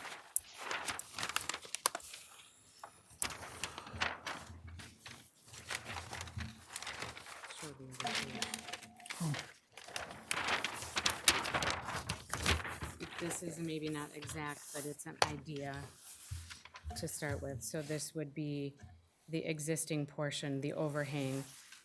We may enclose it and then add on here. We were planning to put a tough shed, and we had raised cement blocks towards the end of this, but for the look of it, so that it looks better, we would just continue on with what we have instead of broken and different roof lines So and that sort of the thing. question I have is, would it remain that 8 feet off the property line? Right. So I know there's a motion on the table, I just want to make clarification. I was never notified of this. Typically speaking, if the building is properly permitted and you add on to it and there's not an issue, at that point, we can usually administratively approve of that stuff. So as of right now, as far as the board goes, there is still the issue at hand, that portion for denial. I guess before I would want to clarify anything on this for the board, I would want to speak to our administrator to see if he would allow for that administratively or not, because that would kind of potentially dictate this. Now, the board doesn't have to accept any of this. They might not even accept this if you were to propose it, because it is technically inside of the property line. But I just wanted to clarify this because I was not made aware of any sort of changes here. Barry didn't tell you, okay. So, we have a motion, we have a second? Any further? And as far as this goes, this is kind of like a last minute thing. We haven't had time to study it. We haven't had time to look at it. Staff hasn't had time to give us any input on it. For what we've been given and what is in front of us, I guess I hold by my motion. Mr. Chairman, I call the question. I'm sorry? Nope. Oh, I'm sorry, Bob. Bob. Mr. Chairman, I call the question. Vote. Oh, well, yeah, so. No more No, Nope. no more questions, so Okay, all in question. favor, say aye. Aye. Those opposed, Aye. so noted. All right, so just clarification, the motion was closed, the public hearing, so further written and oral comment, cannot be submitted. They directed staff to draft findings based on the discussion, which was for a denial. And then the hearing would be continued until the next meeting, which I believe is March 7th, 2025, to review the findings. Is that at the time we would bring this up then, or be given time to add the storage to move things? So all the oral and written comments been closed. So as far as public comment can go, the only discussion at the next meeting can be amongst the board. So this could be a side conversation with our office. We could look at it. If Barry can see it administratively, that's one route separate of the board. If not, it may require a different variance request. They're strictly stating that this portion here, based off everything that was presented, they're not okay with it based on discussion. So it'll be reviewed at the next meeting. So we can have a conversation sometime after this meeting, and we can kind of discuss from there. Just the building.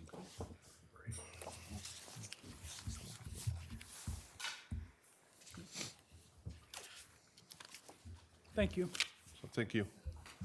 Aaron? We're gonna call for a 5-minute break.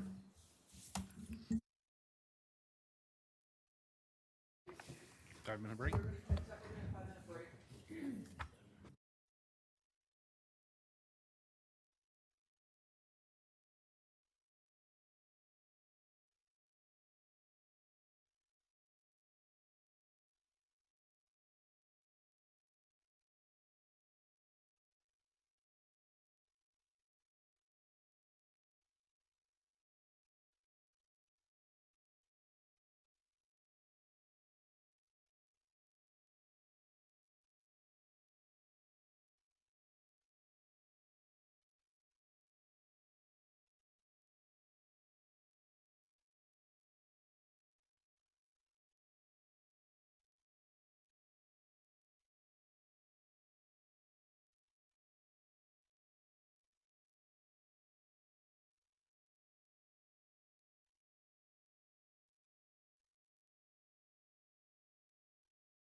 the meeting. Oh.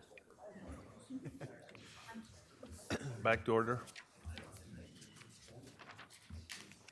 And Aaron, could you get us started, please? All right, next item on the agenda, we have the Ziegler Custom Homes request. Could the applicant or anyone speaking on behalf please step forward and state your first and last name? Good morning, Dan Burning, Ziegler Custom Homes. Unfortunately, the homeowner, Andre Perez, is not able to be here this morning. He's actually out of the country. All right, we'll give a brief overview and then I'll turn it back to the board. So the request we have, it is located at 14389 Custer Avenue Northwest in Silver Creek Township. Property is 0.44 acres, zoned urban rural transition, and located on Lock Lake, which is classified as general development. The request is to construct a new 1,764 square foot dwelling. The dwelling itself would be about 75.5 feet from the ordinary high water line of Lock Lake, but there'd be a 14-foot deck that would encroach upon that lake setback at 61.5 feet from the ordinary high water line of Lock Lake. And so that was continued from the January 10th meeting. The hope was to see if the applicant could alter the home plan to potentially avoid all variances. So I didn't have any updated plans, but I believe the applicant, the applicant did submit some stuff late yesterday afternoon. So I have it on the PowerPoint here. I haven't got a chance to really review this yet. And the board did get a copy. I'm not sure if they've had much of a chance to review it. So I would hope you could touch on it and kind of note the changes that were made. Regardless, a variance would be needed anytime you're inside of that 75-foot setback from the ordinary high water line of a general development lake. As far as the township goes, they did approve of the request. They says moving the plans toward the road would interfere with the septic system. And one neighbor commented that they are in favor of having a house built in line with their home, which is 75 feet. And they didn't care if the deck encroached upon the lake setback. They also did not believe it impede any of their sight lines. And another neighbor submitted a very similar comment stating they're in favor of the request and it would not impede their sight lines. They believe that the proposal could also resolve some drainage issues. And that will wrap up my overview. Thank you, Aaron. The applicant have anything wish to add? Sure. Does the camera go over here also, or just right in front of me? Unfortunately, it's just Okay. right there. Let me fold this quick, 'cause I'm not-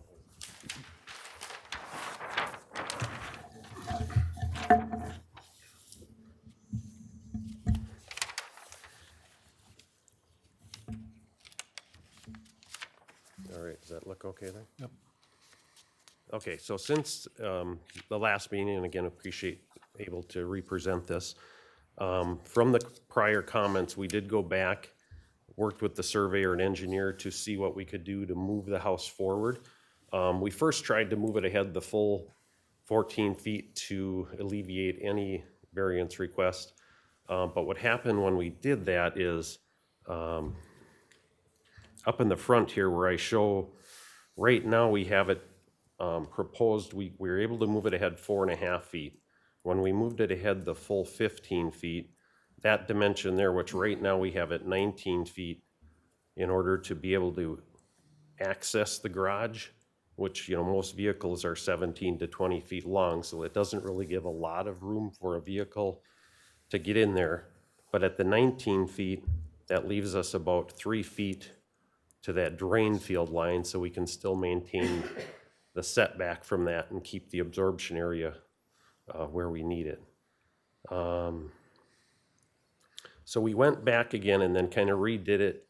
We moved it ahead 4.5 feet, and that's where we came up with the 19 feet. Because if we moved it ahead the full 15, that left us only 9 feet of driveway area to get into the garage. Moving ahead, as you can see with the large dash line in the back, that's actually the lake setback.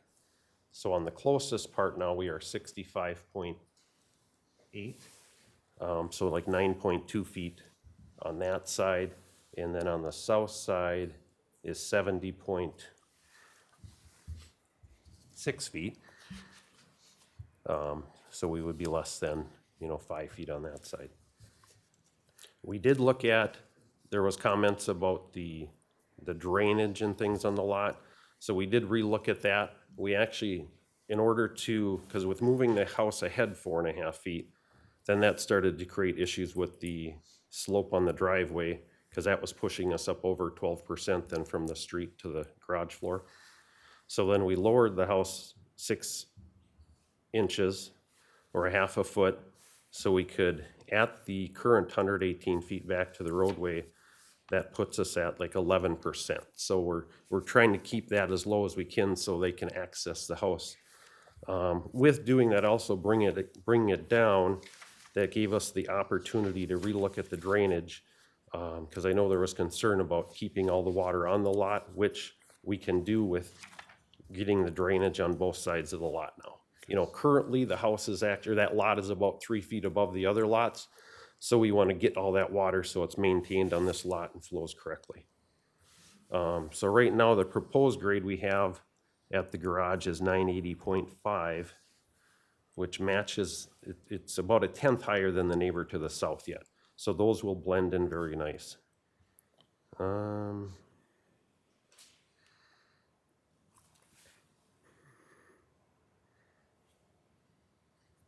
Yeah, and I think that was about it. We tried to address all those items that were brought up. Okay, thank you. Appreciate You're it. welcome. So for clarification, the building plans themselves, I should say, referring to like the actual house design, didn't change. It was more or less just the location of the lot that's changing, correct? Correct, yep. Because last year we did work with the homeowner quite extensively to come up with a size that worked for them with the size family that they have to fit on this lot. Because originally too, he came to me with wanting a 3-car garage, and I said, well, with your size constraints and the lots you have, we're not gonna be able to get a 3-car garage to work for you. So we changed that around, got it sized down to where we're at. Thank you. I'll open this up to the public. Is there anyone in the public that might have a question or concern regarding this? Seeing none, we'll take the conversation up here to the board. And Russ, could you get us started? What's that? I'm sorry. Yep. You want me, I don't care, it's up to you, Chair. Okay, Dan. Okay. Sorry. Yeah, I believe that was what you, or I had talked about, was 4 feet, so you went 4.5 to get us at least 65. But where are we on impervious now? Impervious, actually, we adjusted that a little bit too. We did get that down to 24.53%. What would that allow you to, for a shed wise? There's actually an existing little shed on there down by the water now, and that's included in that impervious coverage. What I mean, is that like 200 feet, so you could put a 200-foot shed? That leaves about 90 square feet 90 square to feet. get to the 25%. Okay. But he does have a shed already, so I don't think he's looking at doing an additional one. Yeah, boathouse down there. I've Correct. seen that, but I know with the small garage and stuff, you'll start seeing another need for a shed. That's why I was trying to get you to be at least 200 feet, so you could put a shed in there before. This particular homeowner actually does own the lot across the street also, on the other side of the road. So that's his intention someday, if he needs that space, he would go for a permit for a shed across the road. Because I know moving it back like we did, cut the driveway 4.5 feet, so it gave you some, because you were right at 25 if I'm not It was mistaken. like 24.9 something, yep. And then we did actually reduce the width of the sidewalk too by 2 feet. Okay, I'm good with that explanation. Thank you, Dan. Sorry about that, Russ. Where's the septic gonna be setting in this lot? So the septic is, if you can see already, all these dashed lines in the front are the existing septic. And that's actually why we're coming in for the variance, because if we pull the house ahead any further, we start to impede into that first drain field line. So the first drain field line is there, and with giving us 19 feet to be able to get a car in the garage, that leaves us 3 feet yet to that drain field line, so we can preserve the absorption area. So the existing septic, the septic is existing, and that has been certified.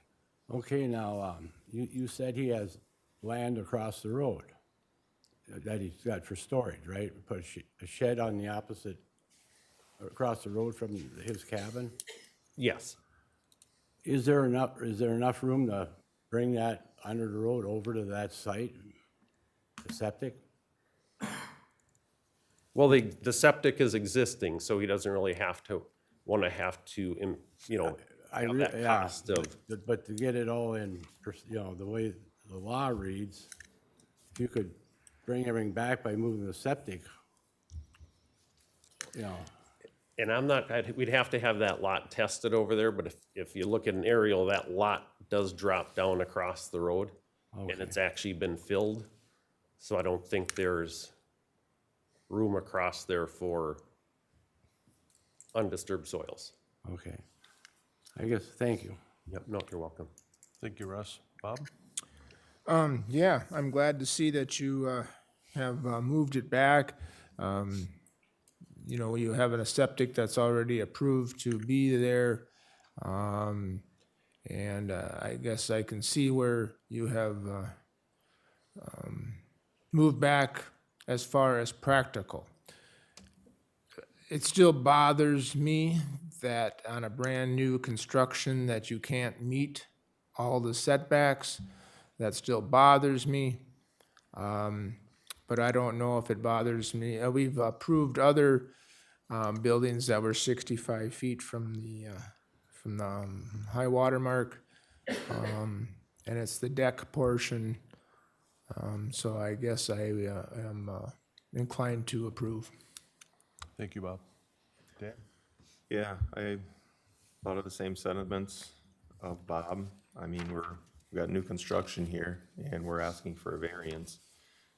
But what we're asking for is something, being part of this board, that have voted for in the past of, 65 feet. That's kind of the bare minimum. And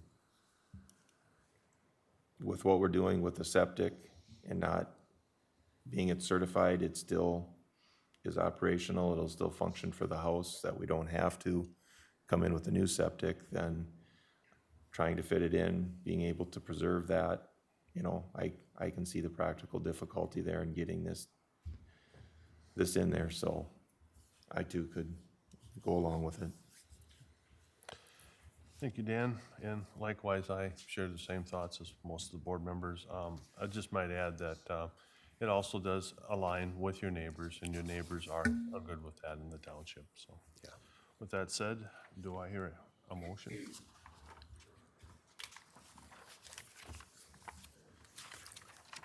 I'll take a shot at it.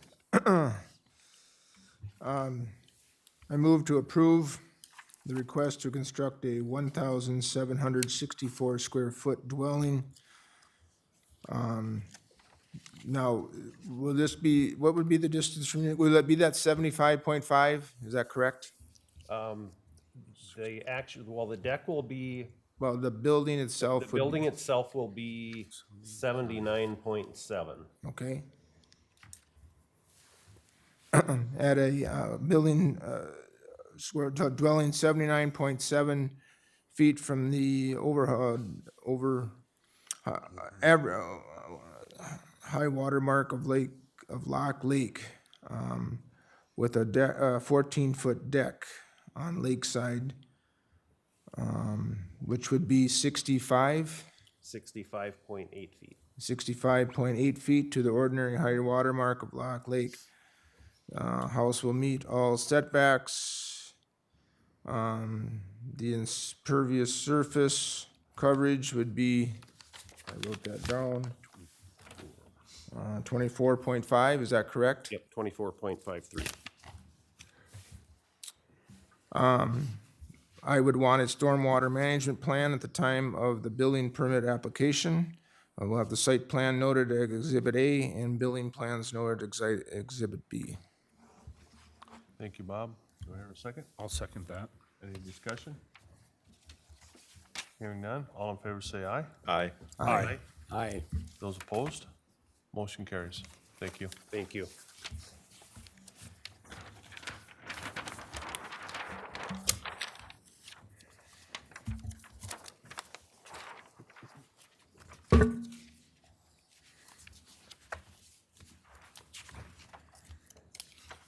Good.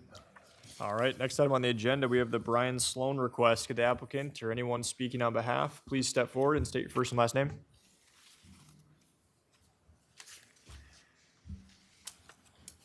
Brian Sloan. All right, so the request we have here, it is going to be located off of County Road 7 Northwest in Clearwater Township. The request involves PID 204 100111201, which is 0.77 acres. It's this one right here on the screen. And PID 2041001111202, which is the 70 acres right over here. Both parcels are zoned general agriculture. The request is to add 1.8 acres, as shown on the screen, from PID 2041001111202 to PID 2041001111201. And this was continued from the January 10th, 2025 meeting at the applicant's request so he could finalize a purchase agreement with the property owners. Variance is required to add that 1.8 acres from parcel ending in 111202 to the parcel ending in 111201. The total would be right around 2.5 acres, but because of the road frontage, it would not meet the required 200 feet minimum. Let alone even if it was under 2.5 acres, it still wouldn't meet the 150-foot minimum. It currently has 144 feet. I think it's shown right there, 140, I think 144 is what I found on an old survey. The township did approve of the request, and a neighbor commented that due to the increased activity and noise at the junkyard, they cannot blame the applicant for wanting to protect his privacy and property value for the buffer. So as a quick overview, the applicant does own the parcel to the north. These would not be attached to that. These would be a separately saleable property. The parcel ending in 111201 is already its own lot of record with the allowance for a home site, but the expansion would be to capture this here. And that'll wrap up my overview. Thank you, Aaron. Does the applicant have anything you wish to add? I'm looking to do this mainly because I just want to keep that buffer between me and the salvage yard. Like they've said, there's been a lot of increased activity. A new owner took ownership of that salvage yard and have made some substantial changes. They've tore down a bunch of trees on that north property line. So now my site, I can see the salvage yard a lot better. So my intentions for the property is to leave it how it is, clean it up. There's a lot of garbage on it. I want to clean it up and I want to plant some like cover trees, like some pine trees or something. And that's all I want it for is just that buffer. Okay. Thank you. I'll open this up to the public for any questions, any concerns. Seeing none, we'll bring it up to the board. And this time, I got it right, Russ. Can you get us started? Thank you. I guess I understand why you're doing what you're doing, and I can't say a whole lot against it, because I'd be sitting right where you are if I lived there, so I'm fine with it. Thank you, Russ. Okay. Yeah, I can see your point, your purpose.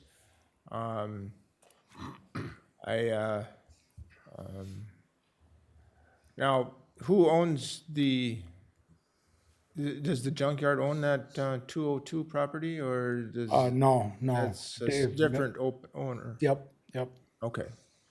And they're willing to sell you that piece? Yes, they've already signed a purchase agreement Okay. for the piece. All right. I guess we have a willing buyer and a willing seller. And it seems to make sense to have a decent sized lot there. But now,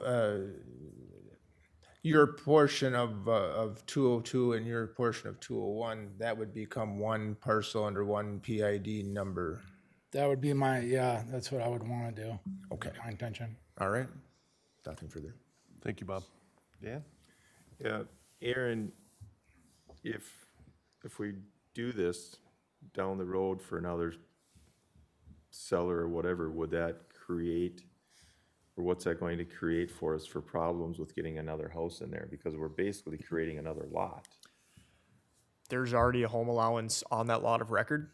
Okay. So that 0.77 acres right now, if they came in, applied for a permit, assuming they could meet all setbacks, get in the correct septic, we would allow a home site there. So by adding the additional, I think it was 1.8 acres approximately, you're not creating any new building eligibilities. The property owner that owns the, 70-ish acres, right here. They're not losing out on any eligibilities because they're just giving up a piece of land to this piece of property here. And the road frontage is adequate down here to the south. So by doing so, we're not creating any additional homes in the area or ability for new homes to be constructed.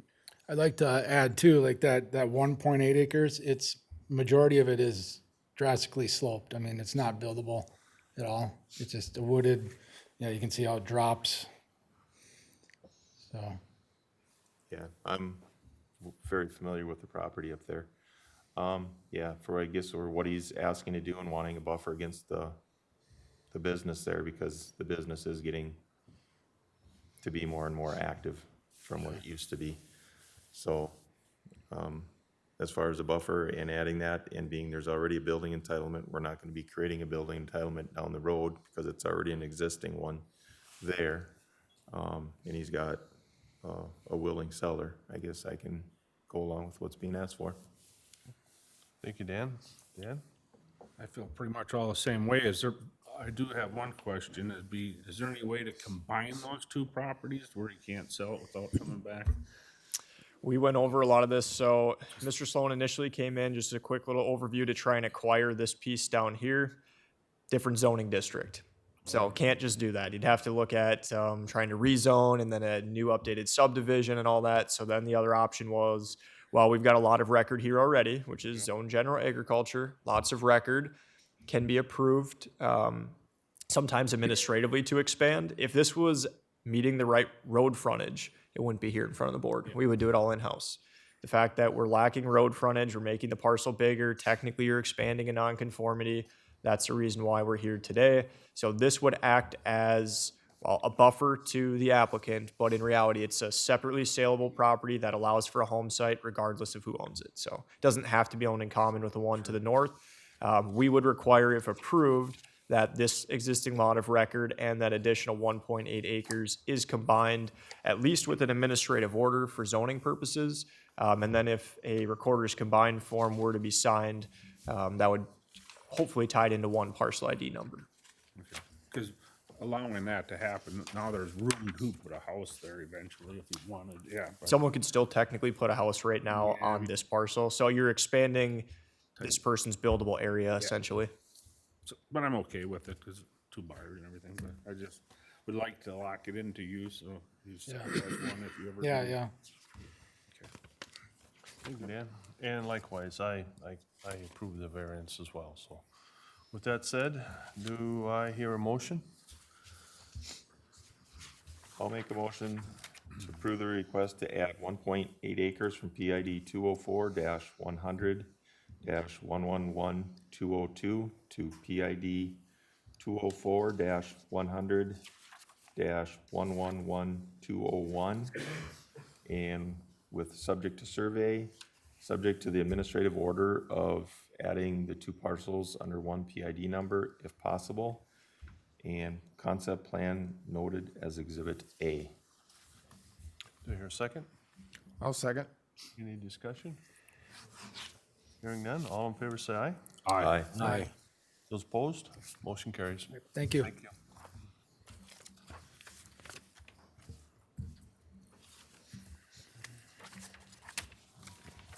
All right, next item on the agenda, we have the Scott Barth request. Could the applicant or anyone speaking on behalf step forward and state your first and last name? I am Scott Barth. All right, so we will give an overview here. The request, it is located at 340 Johnson Avenue North in Cokato Township.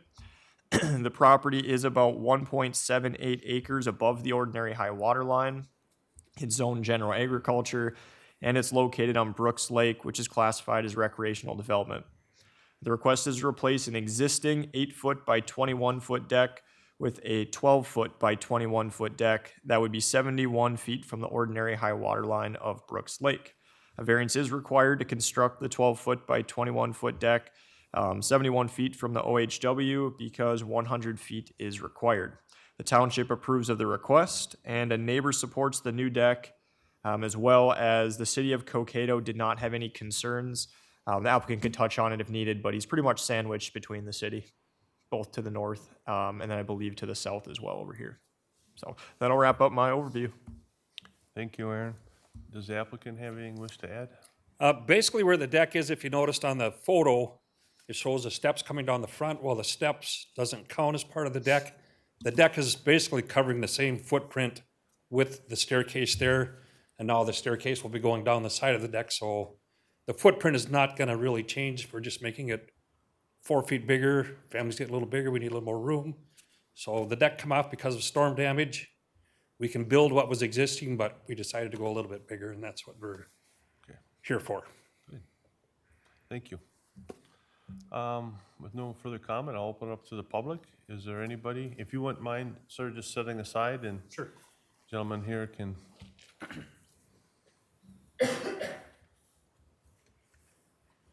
Good morning, Board. Dan Bravender, Chairman, Cokato Township. We did look at this and at quite detail, and I think our minutes don't reflect a lot of the discussion. But if you would look at the property and how long these buildings have been here, the garage is already, I believe, closer than the new deck would be than to the Brooks Lake. There's not a lot more development going on in Brooks Lake. We got the golf course to the south, ag land to the west, and developed properties to the north, and then city property on the east side. So not a lot more development is happening there. We saw it as very little impact as to what's already existing, and that's why we approved it. Okay, any questions? No. Thank you. Thank you. Any further comments? No. We'll open it up here. And Bob? We've seen much today, and, we're going 4 feet bigger on the deck. And I assume that's 4 feet closer to the lake. Is that correct? Is that correct? Okay. Yes. We're at 71 feet. We've just approved one at 65, so I think I have no problem. It's kind of replacing what was already there, just a little bit bigger. I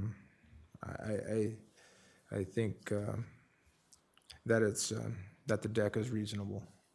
Okay, thank you, Bob. Dan? Yeah, and like Bob, also with reconfiguring, my understanding is, and looking at it, you're reconfiguring the steps, so the steps will come off of the side.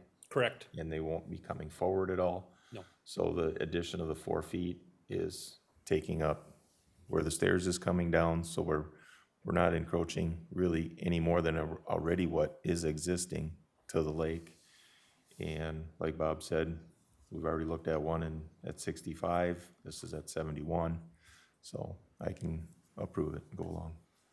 Just, I guess if you look at this, this is what our contractor draw. The steps will come out a little bit farther than the deck, but they're gonna start inside the deck and then come down from there. So they'll, where a retaining wall is, the deck, or the steps will end right at the front of the retaining wall. Yeah, So, I'm okay with that. Thank you, Dan. Dan?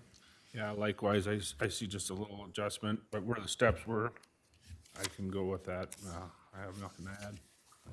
Thank you, Dan. Russ? I'm fine with what's going on. Thank you. And likewise, I have no issues. Can I hear a motion? I'll make a motion to replace an existing 8-foot by 21-foot deck with a 12-foot by 21-foot deck. That would be 71 feet from the ordinary high water of Brooks Lake. Site sketch noted as Exhibit A and building plans noted as Exhibit B. Do I hear a second? I'll second it. Second it? Any discussion? Hearing none, all in favor say aye. Aye. Aye. Aye. Those opposed? Motion carries. Thank you. thank you. One quick question, can I get a building permit on that before I leave today? That chances of it getting actually issued today would be slim. You could apply for a permit today, so long as you I have will all do the that. required materials. So you could check down with our office if you'd like. All right, thank you very much. Thank you.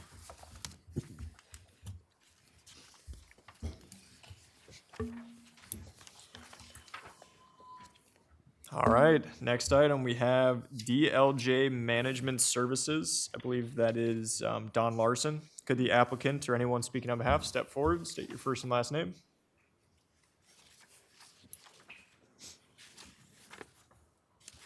I would say Garrison Keeler, but that's not me. Okay, my name is Don Larson. I'm here on behalf of Bart Duran. Okay, Bart Duran owns this property. It's landlocked, and he wishes to sell it to the adjacent landowner. I'm Nick Mock. Nick Mock. So we have an agreement to buy, agreement to sell the landlocked property. Now it becomes no longer landlocked when Nick buys it because he's the owner adjacent to it. That's kind of basic where we're at. There is a document in place that says that if we sell it to the adjacent landowner, it would be acceptable. And that information was provided to the county. Yeah, I just give a quick little overview of Oh, this. I'm too. sorry. So initially what was, I think the intent is when all this went through, I think I have some dates listed in here, maybe around 2003, somewhere in that range. The two parcels right up here, were supposed to be owned in common together. I believe what happened is one was sold off, which is technically considered like an illegal sale or legal division. So now they're not under common ownership. So yeah, I mean, technically you have one that doesn't truly have road frontage, so it should be owned with this. The request is now to have it be owned with this. So this parcel here is the one that's really in question, and where does it belong? Right now it's in a legal division. We won't let anything happen to it unless we could get it in back to common ownership with a property owner that has road frontage. In this case, Nicholas Mauk, right? You own the property along Dempsey. You would like to acquire this. Yes. So essentially, if approved, it'd be like a lot line adjustment, and we'd be looking at an administrative order. Instead of creating a new parcel, it's just tying two parcels that already exist together. If they get tied into one tax ID number, if possible, great. So that's kind of a quick overview. I mean, they've already said enough, so. All right. Plus, with one PID, no further building entitlement, and would be same ag land. So that's it. Okay, thank you. If you don't have anything else to add, I'll open it up to the public. Sure. You have a question? If you wouldn't mind just stepping aside so this gentleman could share his comments or thoughts. Hi, my name is Don Durand, and I originally owned the property. And it's not a long story, but I was, 33 years old. I had a stroke, and I had complications as far as, and then after that I had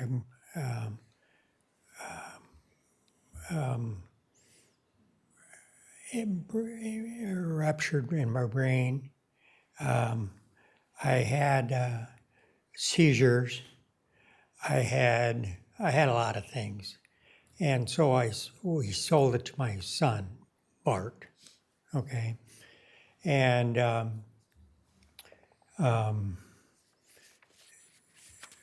that the only thing I want to say is, as far as I know that I'm not involved with that anymore, but I've got to talk to my wife and Bart before anything be said today, because and he's involved with the FBI in Washington, D.C., and I don't know if he's got a job or not next week. So I know it's tough for, but and Don helped me a lot with everything over the years. But I just want to make sure that I know that, and I was a neighbor for Mark, but I don't know him at all. And if Don says he's a good guy, he's going to be a good guy. I just want to make sure that everything is okay for my wife and Bart. And he says it's so.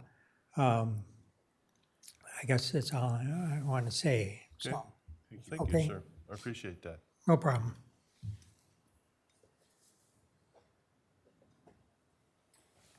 the applicants could step forward, that'd be great. We'll take this conversation up to the board here, and I think, Dan, I start with you. Okay. Is there any intentions for livestock? I mean, we're putting these two parcels together. Is there, No, I don't have, no, it'd stay the way it was. I just wanted more for a spot for the kids to play with the wheelers, and it's gonna keep getting farmed, and then I can hunt it, deer hunt, turkey hunt. are you farming it now? No. Or is it being No, leased out? it's, right now it's, farmed by Ron Belkey, and he'll probably continue to farm it. Okay. Yeah, as far as putting it together, I mean, it cleans up some land that's landlocked. We're putting it together. I guess I would like to see it, once it does get put together, is put into one parcel, if at all possible, with mortgages or whatever. So I guess, I don't have a problem. I actually, there's a little piece next to me to the south that I've talked to that neighbor too about adding that little, it's a 30-foot strip that at somewhere along the lines was there. And so he's talked to me about adding that in if I ever got this piece, so. Make it all into one big ID. yeah. So I guess I don't have any other concerns. Thank you, Dan. Dan? Yeah, speaking a little more on the animal units, does this just fall under a half animal per acre then? What would the total acreage be? Well, we have the luxury of our feedlot administrator here in-house, so I think it'd just be best if she spoke on behalf of it. Mr. Chair, if I do the math right, that should be 17.4 if compared, if combined. So that's 34? Or no, 17.4. 17. Morning, Board. Tracy Janakula, Feedlot Program Administrator. Aaron, what is the total acreage and what is the zoning? Yep, so currently what we're looking at here is 11.43 plus about 6. So I don't know, closer to about 17 and a half acres or so. I think I could give you an exact number here. All right, I'm gonna go on Beacon and check. And the zoning and the land use? Yep, I'll grab those two.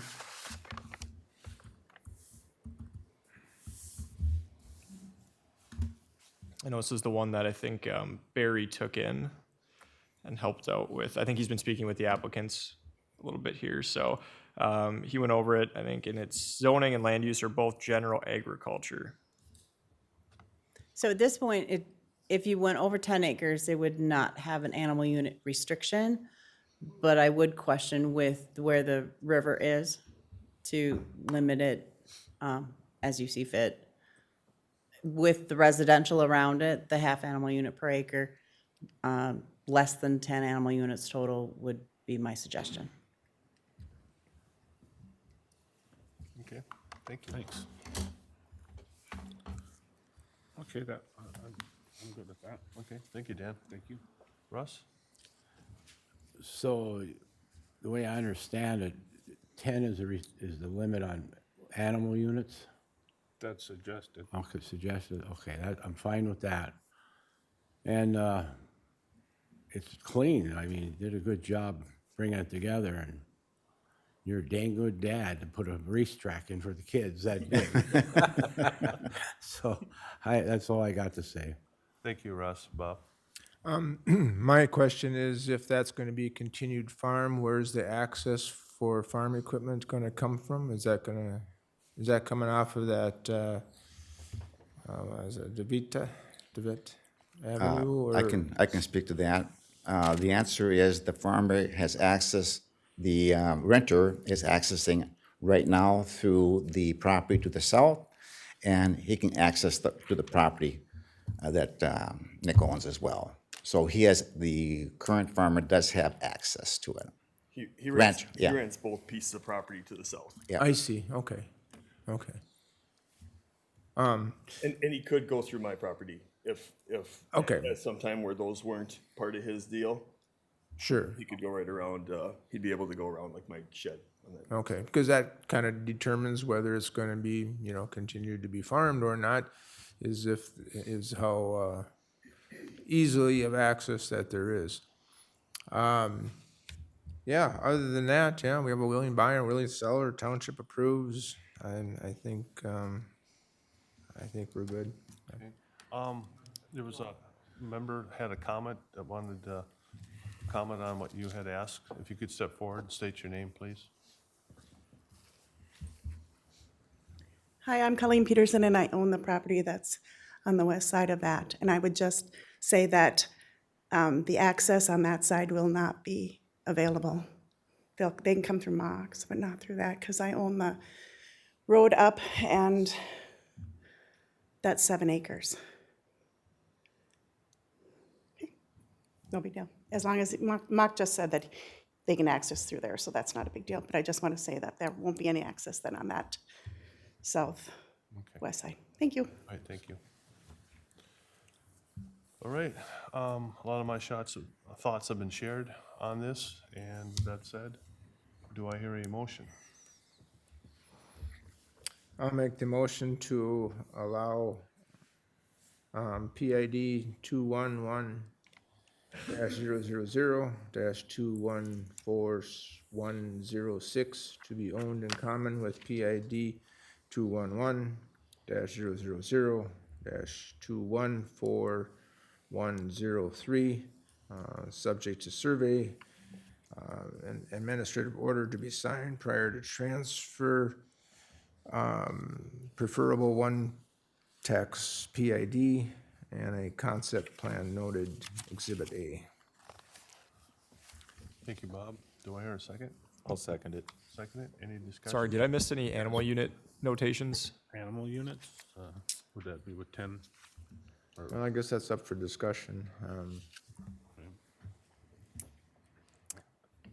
For the size of property is and the proximity of the river, I guess I would suggest going with what the feedlot administrator suggested with a half animal unit per acre, maximum of 10.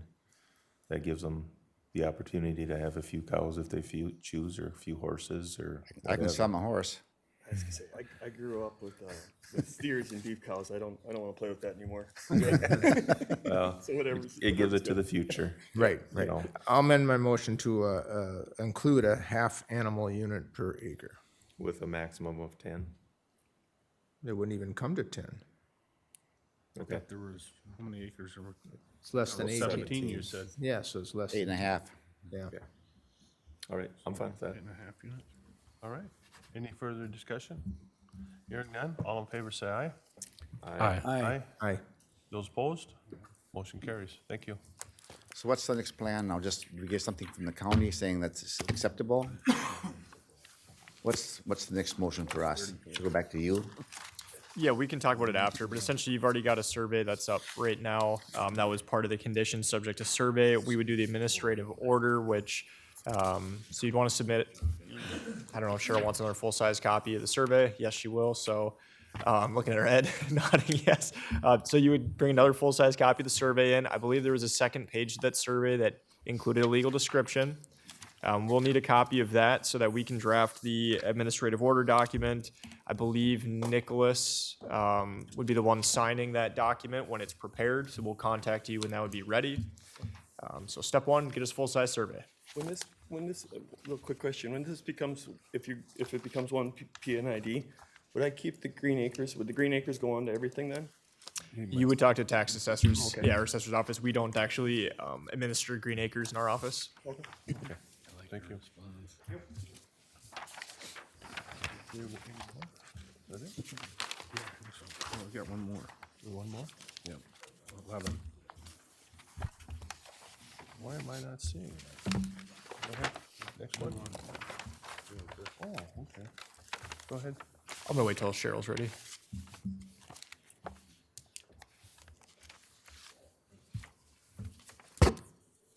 All right, looks like the last item on the agenda, we have the Sean Gross request. Could the applicant or anyone speaking on behalf step forward, state your first and last name?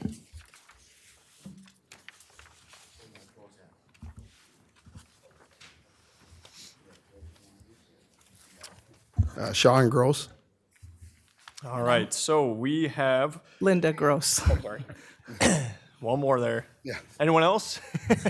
All right. Actually, our son Luke was here earlier, but he had an appointment he needed to get to. All right. So the main buildings, I believe, they're the ones that are located at that 8082 County Road 6 Southwest in Victor Township. But the two PIDs involved are going to be PID 219-000-152105, which is the 9.99 acres with the buildings, or most of the buildings. And then PID 219-000-152102, which is under the same ownership, but it is a separately saleable piece of land, and that's the 70.6 acres that is adjacent to the building site. Both of those parcels are zoned general agriculture and are under, once again, the same ownership. So the old farmstead, which is the one ending in PID 152105, was separated from the farm in 2000.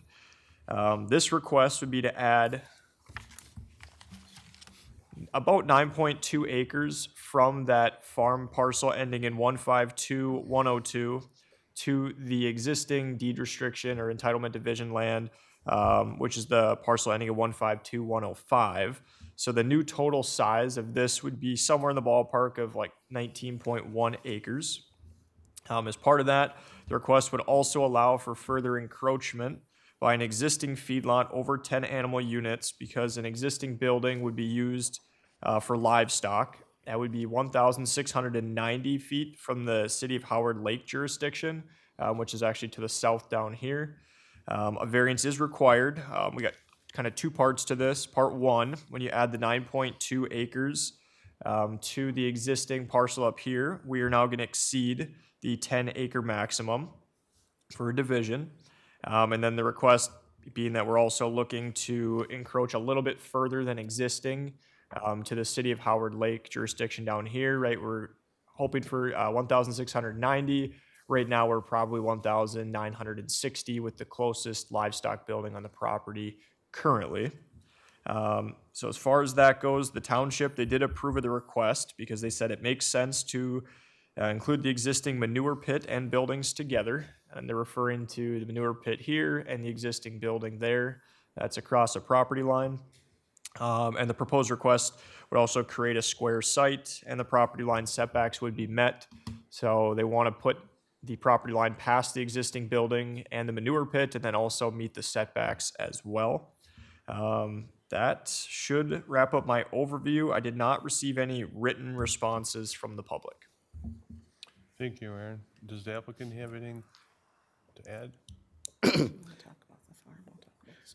Well, okay, well, I guess we'll talk about our farm a little bit. We've been here since 1880. It's been a 5 generation, and we're looking on bringing the 6th generation onto the farm. We're to a point that we need to expand, and we want to get our setbacks corrected. They're not correct right now, and that's what we're looking for right now. To the south, yes, is a school, but where we are at, we can barely see the school. We have a nice big hill in between us from the school, so we can barely see the top of it. They can't see us at all. We have a good relationship with the school. We just got done with a project right across to the west of the high school, a drainage program or project that they were dumping water onto our field since they built the school, and we got that corrected. And we worked together with them, a lot of soil and water, and got that problem taken care of, and to finish up this fall on it. So we have a good relationship with that. We work with the FFA program. Right now, they tap a bunch of our trees in our woods to the east. We've also had a lot of school activity as far as teams coming out on our farm when we used to dairy farm and things like that. So I feel we have a good relationship with our neighbor to the north, the Hoyers, good working relationship with them. And basically, all we're doing is just trying to get everything back correct, our setbacks, and make it to where it was. And then also allows to the east potential expansion in the future. So wherever that may be, we're not sure, but as long as we're trying to get things squared up in that way, that's what we're shooting for. So we're open to any questions. All right, thank you. With that said, I'll open it up to the public. If you want to just have a seat set aside, and then. Morning again, board. Tracy Janagula. So I wanted to give a little more background. The The square barn, kind of in the middle, that's right by the manure basin, was built in 1992. The school was annexed, that property was annexed in 2006. So the farm was there, it already doesn't meet the setback to the school. Like Sean said, it's really not gonna change anything. They own the property to the south also, between them and the school. It's not slated for development, they're not gonna develop it. So the way the ordinance was written back in 98, that half a mile setback for the city is before me, but my understanding is it's probably because they didn't want the residential pressure, that conflict, smell, flies, whatever. This isn't the case. So yeah, it's city property. The way the ordinance is written, it doesn't differentiate how that city property is used, but it's not residential. So they currently have about 220 heifers. Which is way less than their maximum animal units, which was 315.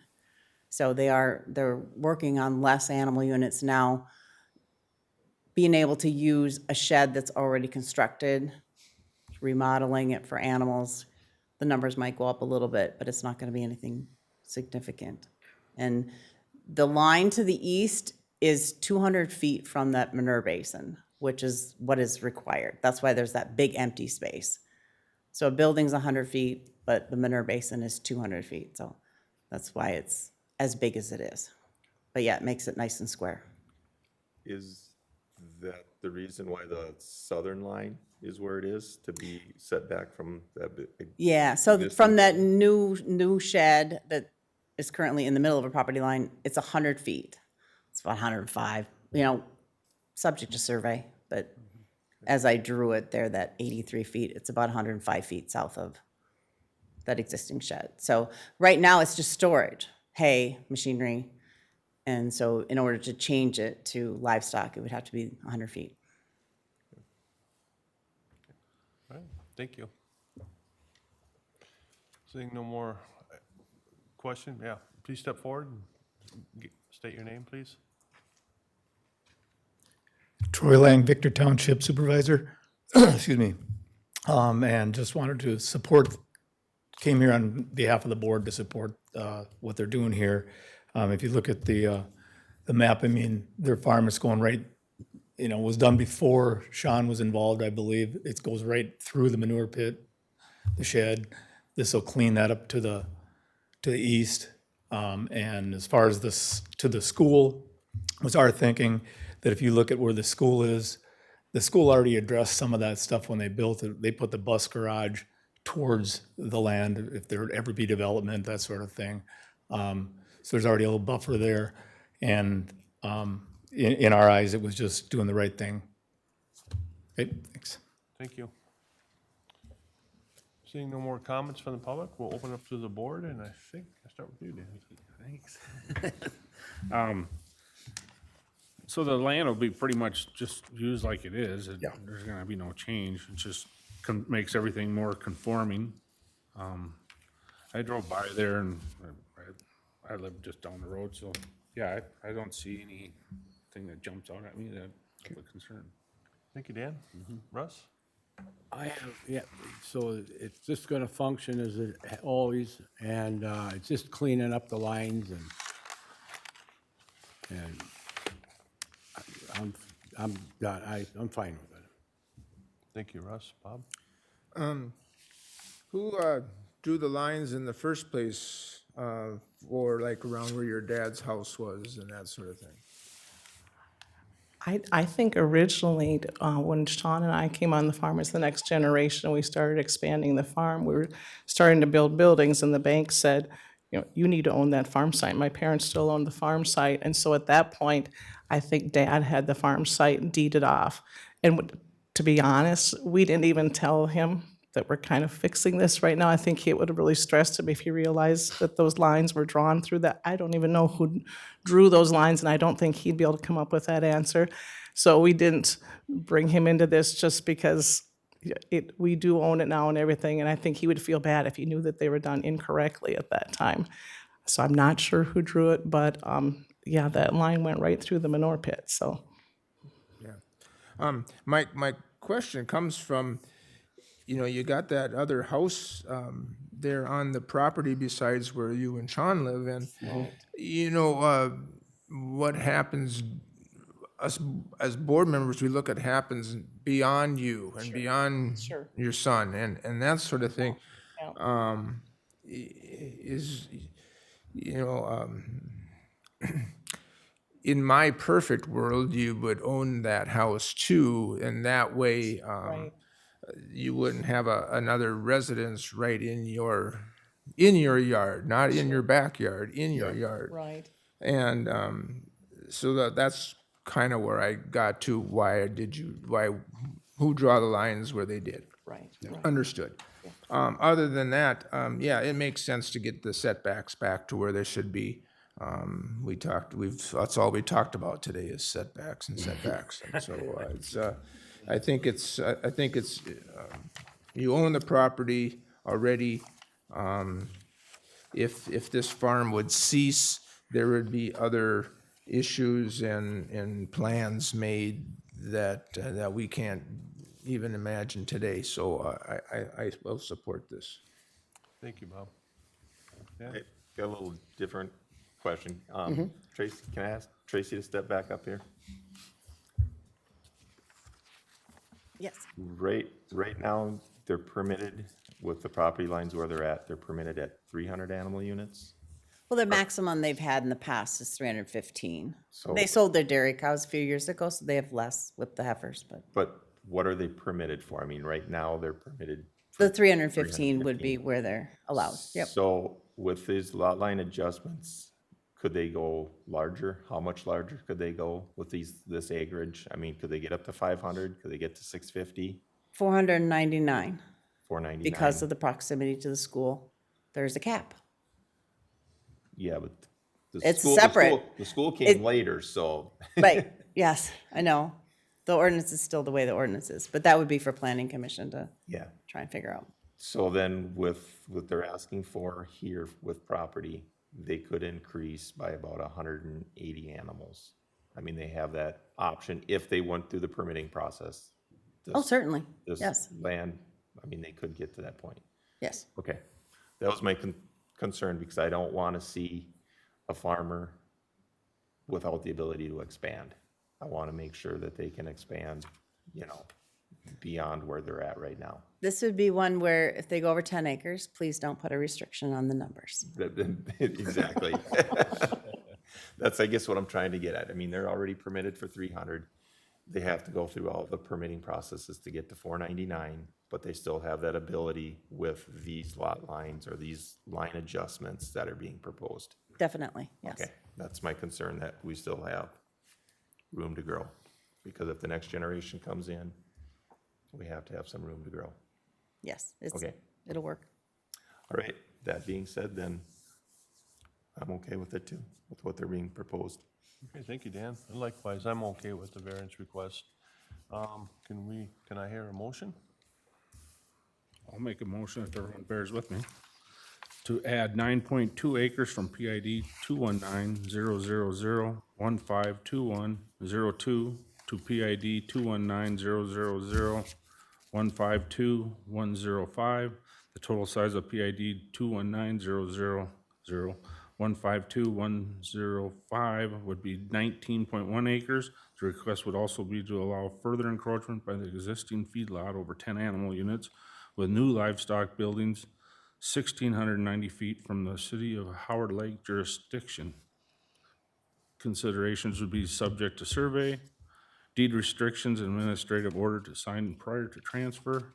A permit be obtained for 50 feet by 180 feet hoop building, and a feedlot permit must be issued prior to placing the livestock in the hoop building. Concept plan noted as Exhibit A. Thank you, Dan. Is there a second? I'll second it. Second question. Okay. So I understand it, that 499 go with that. You can never take that, animal units can't take that away, correct? Okay, right. Good. Any further discussion? Hearing none, all in favor say aye. Aye. Aye. Aye. Those opposed? Motion carries. Thank you. Thank you. Thank you very much. All right, I think the next motion is, do I hear a motion to adjourn? Russ? Russ? Russ? I make a motion that we adjourn. First one.